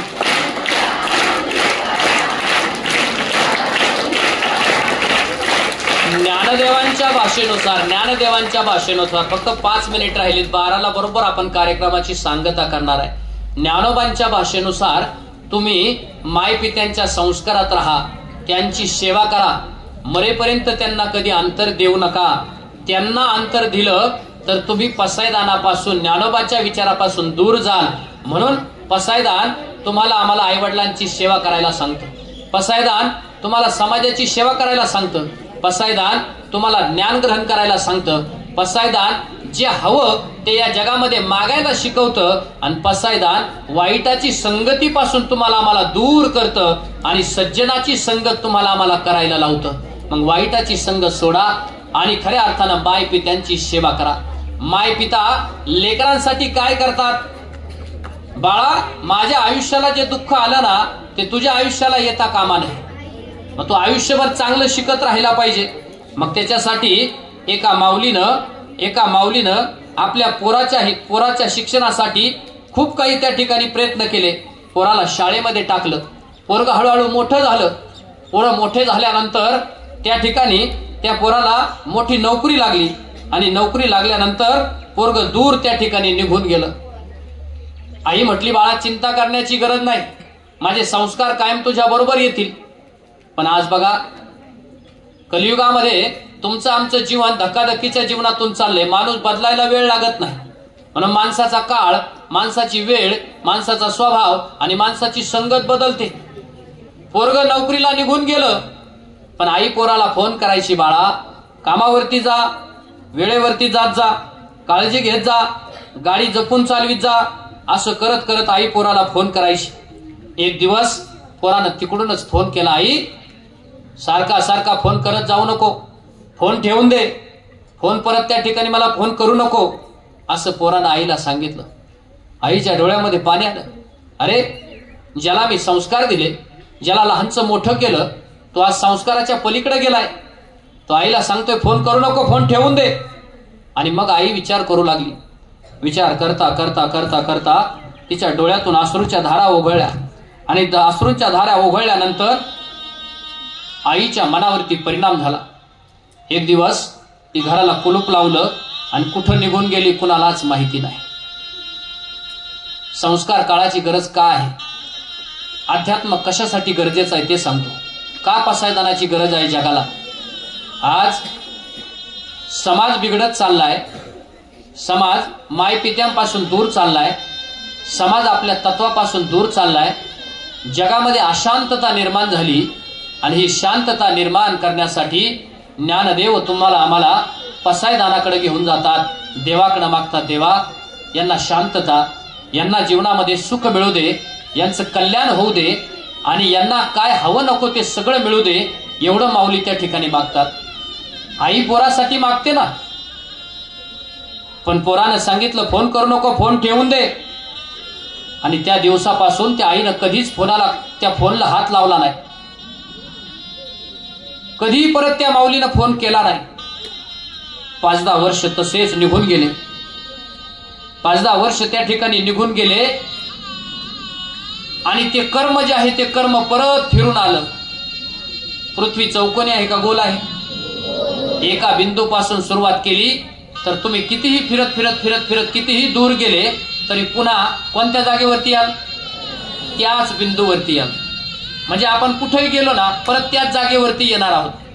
पूर्वी लोक पायी पायी चालायचे, त्याच्यानंतर लोक सायकलवर जायला लागले, त्याच्यानंतर लोक मोटरसायकलने जायला लागले, त्याच्यानंतर लोक 4 चाकाच्या गाडीनं जायला लागले आणि आता हल्ली डॉक्टर लोकांना सांगायला लागले परत पहिल्यासारखं पायी पायी चाला. म्हणजे काय झालं? परत आहे त्या जागेवरती आपण यायला लागलो. आईच्या डोक्यावरती परिणाम झाला. ज्याला घडवलं, ज्याला शिकवलं, ज्याला मोठं केलं त्यानं सांगितलं आई परत फोन करू नको. आईनं घर सोडलं आणि ती घराच्या बाहेर निघून गेली. शहरामध्ये काम करणारं पोरग आईला विसरून गेलं आणि जो कोणी आईला विसरतो ना तो त्याच्या आयुष्यामध्ये कुठं जाऊ शकत नाही. म्हणून लक्षात ठेवा, आईला विसरलं की पुढं जाता येत नाही आणि ज्ञानोबा माऊलीला विसरलं की आयुष्य प्रगल्भ होत नाही. म्हणून त्यांना कधी विसरता कामा नाही. लक्षात ठेवा.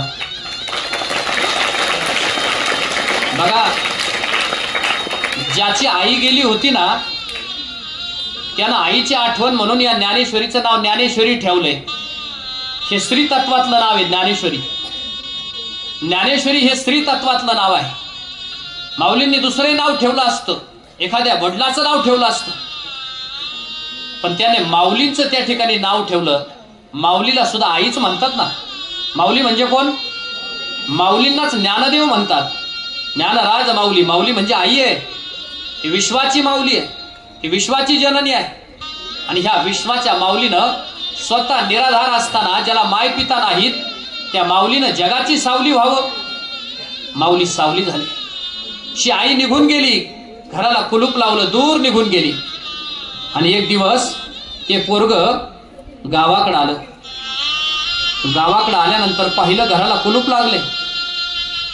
लोकांना विचारलं आई कुठं गेली? तेव्हा लोकांनी सांगितलं अरे तुझी आठवण काढीत होती ती. तू ज्या एसटीनं बसून गेला ना, त्या एसटीच्या दरवाजाला दररोज दरवाजाजवळ 5 वाजता यायची ती आणि म्हणायची आज नाही उद्या नाही माझा राजा येईल.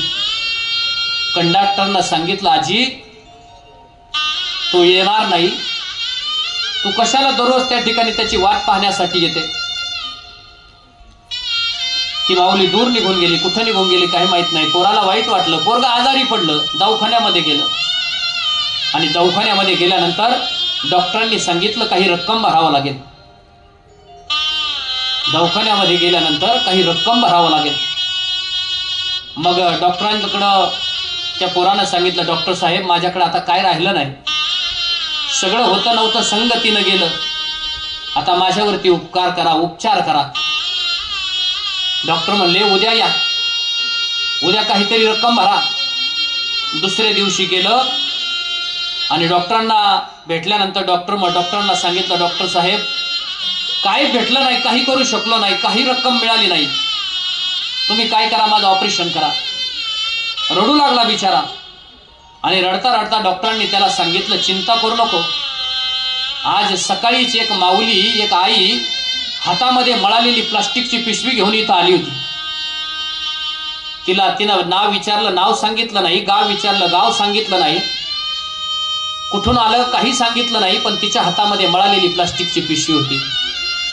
शी मळालेली प्लास्टिकची पिशवी तिनं माझ्या टेबलवरती ठेवली.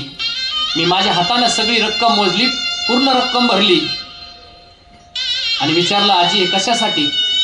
आजीनं सांगितलं, आईनं सांगितलं माझं कुणी नाही, मी ज्याला फोन केला ना ते कधी उचलत नाही, त्यानं फोन करायचं सोडून दिलाय, आता माझं कुणी नाही.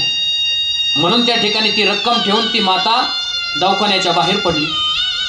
डॉक्टरांनी ती रक्कम मुलाच्या ऑपरेशनला वापरली.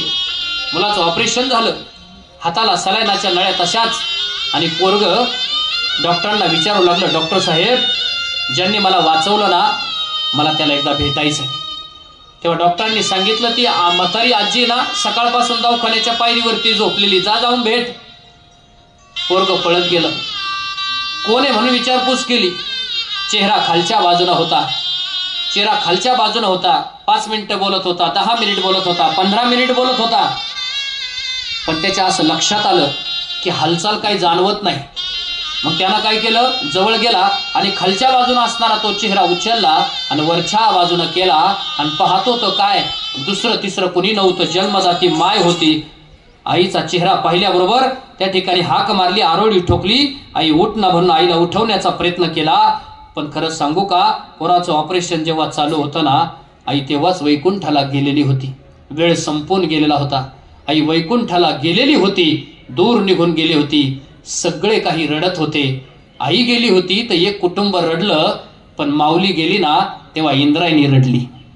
आई गेली तेव्हा एक कुटुंब रडतं, पण इंद्रायणी रडली तेव्हा माऊली चालले होते. माऊलींनी आळंदीला समाधी घेतली आणि जाताना मुक्ताई रडत होती, दादा पसायदान दिलं जगाला, पसायदान दिलं सगळ्या जगाला आणि आज सगळ्यांना सोडून चालला. पसायदान अख्ख्या जगाला दिलं, ज्ञानेश्वरी दिली आणि दादा काही दिवस तरी थांब. लहान बहीण आपल्या भावाला सांगू लागली. ज्ञानदेवांचा जीवनपट पाहिला तर संघर्षाचा, ज्ञानदेवांचा जीवनपट पाहिला तर कठीण गरिबीचा, पण अशाही गरिबीच्या परिस्थितीमध्ये ज्ञानदेव घडले. मुक्ताई सांगू लागली, दादा अरे माझ्यासारख्या बहिणीला आता दुसरं त्या ठिकाणी कोण त्या ठिकाणी लळा लावणार, कोण त्या ठिकाणी माया करणार. ज्ञानदेव म्हटले, मुक्ताई आता जाण्याची वेळ झाली, आता जावं लागेल, परंतु खऱ्या अर्थानं तुम्ही पाठीमागं आनंदी त्या ठिकाणी राहा. माऊली जाताना इंद्रायणी रडली. महाराज, पावसाळ्यामध्ये नद्यांना पूर येतो, पावसाळ्यामध्ये नद्यांना पूर येतो हे सगळ्या जगाला माहिती आहे. पण माऊली जाताना पावसाळा नसताना सुद्धा सगळ्यांच्या डोळ्यातून महापूर आला. असा इतिहास या महाराष्ट्राच्या भूमीमध्ये घडला. ती व्यक्ती म्हणजे माऊली महावैष्णव ज्ञानोबा. काय अलौकिक सामर्थ्य, ज्याची वाणी, ज्याचं वय हे सगळंच अलौकिक होतं. आणि अशा असणाऱ्या एका लहान पोरानं वयाच्या 16व्या वर्षी ज्ञानेश्वरी सारखा ग्रंथ निर्माण करून पसायदान तुमच्या आमच्यासाठी मागावं. आणि हे मागता मागता कापुराच्या वाती उजळल्या ज्योती, ठाईच समाप्ती झाली जैसे, असं म्हणत कापराच्या वातीसारखं त्या ठिकाणी माऊली झिजत गेले. तव्यावरती तापलेल्या तव्यावर पाण्याचा थेंब ठेवला तर थोड्या वेळानं तो थेंब त्या ठिकाणी जिरून जातो, नष्ट होऊन जातो. तशा पद्धतीनं माऊलींनी समाधी घेतली, पण ती समाधी संजीवन झाली. म्हणून आयुष्यामध्ये एकदा आळंदीला जा, आयुष्यामध्ये एकदा माऊलींची समाधी पहा, आयुष्यामध्ये एकदा माऊलींचा पिंपळाचा वृक्ष पहा, की ज्या पिंपळाच्या वृक्षाखाली, त्या पिंपळाच्या वृक्षाला माऊलींच्या आईनं 1,25,000 प्रदक्षिणा मारल्या. कशासाठी मारल्या? माऊलींच्या वडिलांनं संन्यास घेतला आणि परत ते मागे यावेत म्हणून पिंपळाच्या झाडाला 1,00,000 प्रदक्षिणा मारल्या. त्याच माऊलीनं माझी आई माझ्या डोळ्यासमोर राहावी म्हणून पिंपळ वृक्ष डोळ्यासमोर ठेवला आणि समाधी घेतली आळंदी, सन्मुख पुढे अजान वृक्ष, देव येती देती साक्ष, असं म्हणत माऊली त्या ठिकाणी अंतराळामध्ये त्या ठिकाणी विलीन झाले. देह समाधिस्थ झाला आणि समाधिस्थ ज्ञानेश्वर असं म्हणत त्या ठिकाणी प्रत्येकाच्या डोळ्यामध्ये त्या ठिकाणी पाणी ठेवून माऊली महावैष्णव ज्ञानोबाराय गेले. पण माऊलींच्या पाठीमागे त्यांच्या ज्ञानेश्वरी सारखं रत्न पाठीमागे राहिलं. ते रत्न खऱ्या अर्थानं तुम्ही आम्ही जपून ठेवावं एवढीच अपेक्षा या ठिकाणी व्यक्त करतो. किती बोललं ना तरी कमीच आहे. मगाशी बोलताना अनेक जण भावनिक झाले. मला तुम्हाला रडवणं हा उद्देश नाही, पण माऊलीचं अंतकरण फार कोमल होतं, माऊली फार संवेदनशील होते आणि म्हणून आपण यंत्र न होता संवेदनशील व्हावं. पाहता पाहता जवळजवळ 1.5 तास झालाय. तुम्ही सगळे एका जागेवरती बसून आहेत. एवढ्या जागेवरती स्थिर राहणं सोपं नाही. वेगळ्या वयोगटाची मुलं आहेत, पण तरी सुद्धा या असणाऱ्या व्याख्यानमालेमधल्या पसायदानाच्या अनुषंगानं तुम्ही या ठिकाणी थांबलात म्हणून तुम्हाला खऱ्या अर्थानं मनपूर्वक धन्यवाद दिले पाहिजेत. त्या योगानं तुम्ही मांडी घालून बसलात आणि तुमचं सहज 1-1.5 तास पद्मासन घडलं, हे सुद्धा माऊलींचं अपेक्षित काम आहे. आणि म्हणून अशी ही संतवाणी उद्याच्या काळामध्ये या असणाऱ्या या विद्यालयाच्या माध्यमातून जनमानसापर्यंत जाईल आणि माऊलींचा हा 750वा सुवर्ण महोत्सव जन्म सोहळा खऱ्या अर्थानं त्या ठिकाणी पावन होत जाईल. एवढीच अपेक्षा या ठिकाणी व्यक्त करतो. त्या इंद्रायणीला मानावं लागेल. ती इंद्रायणी माऊलींना त्या ठिकाणी माऊलीसाठी थांबली आणि तुम्हाला सुद्धा मानावं लागेल. तुम्ही जवळजवळ 1.5 तास या असणाऱ्या माऊलींच्या पसायदानासाठी थांबलात म्हणून तुम्हालाही त्या ठिकाणी मनपूर्वक धन्यवाद देतो. आमचे असणारे मार्गदर्शक सन्माननीय गीताराम मस्के सर यांनी मला बोलवलं. त्यांच्या माध्यमातून या ठिकाणी येण्याचा योग आला. पूर्वी एकदा कीर्तनाच्या माध्यमातून या ठिकाणी आलो होतो. सर्व प्राध्यापक मंडळी असतील, मोडवे सर असतील आणि सर्वच असणारे मान्यवर मंडळी असतील, आपण सर्वच जण, सर्व विद्यार्थी असतील, सर्वजण या कार्यक्रमाच्या निमित्तानं स्थिर शांत स्तब्ध या ठिकाणी झालात आणि त्या माध्यमातून अमृताचे कण वेचले. तुम्हाला सगळ्यांना त्या ठिकाणी मनपूर्वक त्या ठिकाणी धन्यवाद देतो. आणि या असणाऱ्या कार्यक्रमाची सांगता आहे त्या जागेवरती बसून आपण पसायदान घेणार आहोत आणि पसायदानाने या कार्यक्रमाची सांगता करणार आहोत. बसल्या बसल्या थोडंसं ताट बसायचे, पाठीचा कणा ताट असला पाहिजे, मुद्रा प्रसन्न पाहिजे, चेहऱ्यावरती हास्य पाहिजे आणि चेहऱ्यावरती मुद्रा आनंदित पाहिजे. आता विश्वात्मके देवे येणे वाग्यज्ञे तोषावे, तोषोनी मज द्यावे पसायदान हे. जे खळांची व्यंकटी सांडो तया सत्कर्मी रती वाढो. भूता परस्परे पडो मैत्र जीवांचे, दुरितांचे तिमिर जाओ. विश्व स्वधर्म सूर्य पावो, तो तेला हो प्राणी जात वर्षते सकळ मंगळी ईश्वर निष्ठांची मांदियाळी अनवरत भूमंडळी भेट तू भूता चला कल्पतरूंचे आरव चेतना चिंतामणीचे गाव बोलते जे अर्णव पियुषांचे चंद्रमे जे अलांछन मारतंड जे तापहीन ते सर्वाही सदा सज्जन सोय रे होतो किंबहुना सर्व सुखी पूर्ण हो नीती लोकी भजिजो आदि पुरुषी अखंडित आणि ग्रंथोपजीविये विशेष लोकीये दृष्टादृष्ट विजय हो आवेजे येत म्हणे श्री विश्वेश्वरा हो हा होईल दान पसाओ येणे वरिज्ञान देवो सुखिया झाला येणे वरिज्ञान देवो सुखिया झाला येणे वरिज्ञान देवो सुखिया झाला हरि ओम शांती शांती शांती धन्यवाद पुन्हा एकदा मनपूर्वक सगळ्यांचे आभार जोरदार टाळ्यांनी महाराजांचं आपण स्वागत करायचं आहे आभार मानायचे आहे मी यानंतर आदरणीय काकडे सरांना विनंती करतो की आपण हरिभक्त परायण अशोक महाराज शिंदे आणि उपस्थितांचे आभार मानावेत।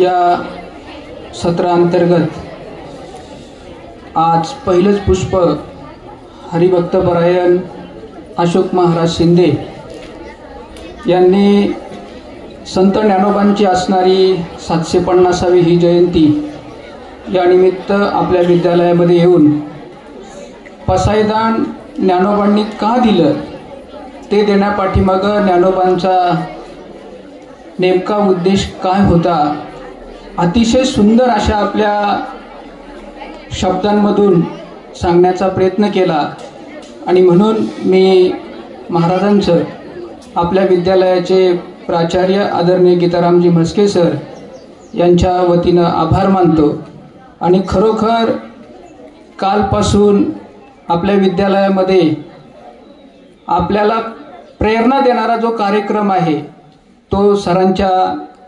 मार्गदर्शनाखाली संपन्न होत आहे आणि म्हणून आदरणीय सरांचेही मी आभार मानतो आणि गेल्या 1.5 ते 2 तासापासून आपण अतिशय शांततेमध्ये या कार्यक्रमाचं श्रवण केलं म्हणून आपलेही आभार मानतो आणि सरांच्या अनुमतीने आणि महाराजांच्या परवानगीने हा कार्यक्रम या ठिकाणी संपन्न झाला असं जाहीर करतो आणि थांबतो।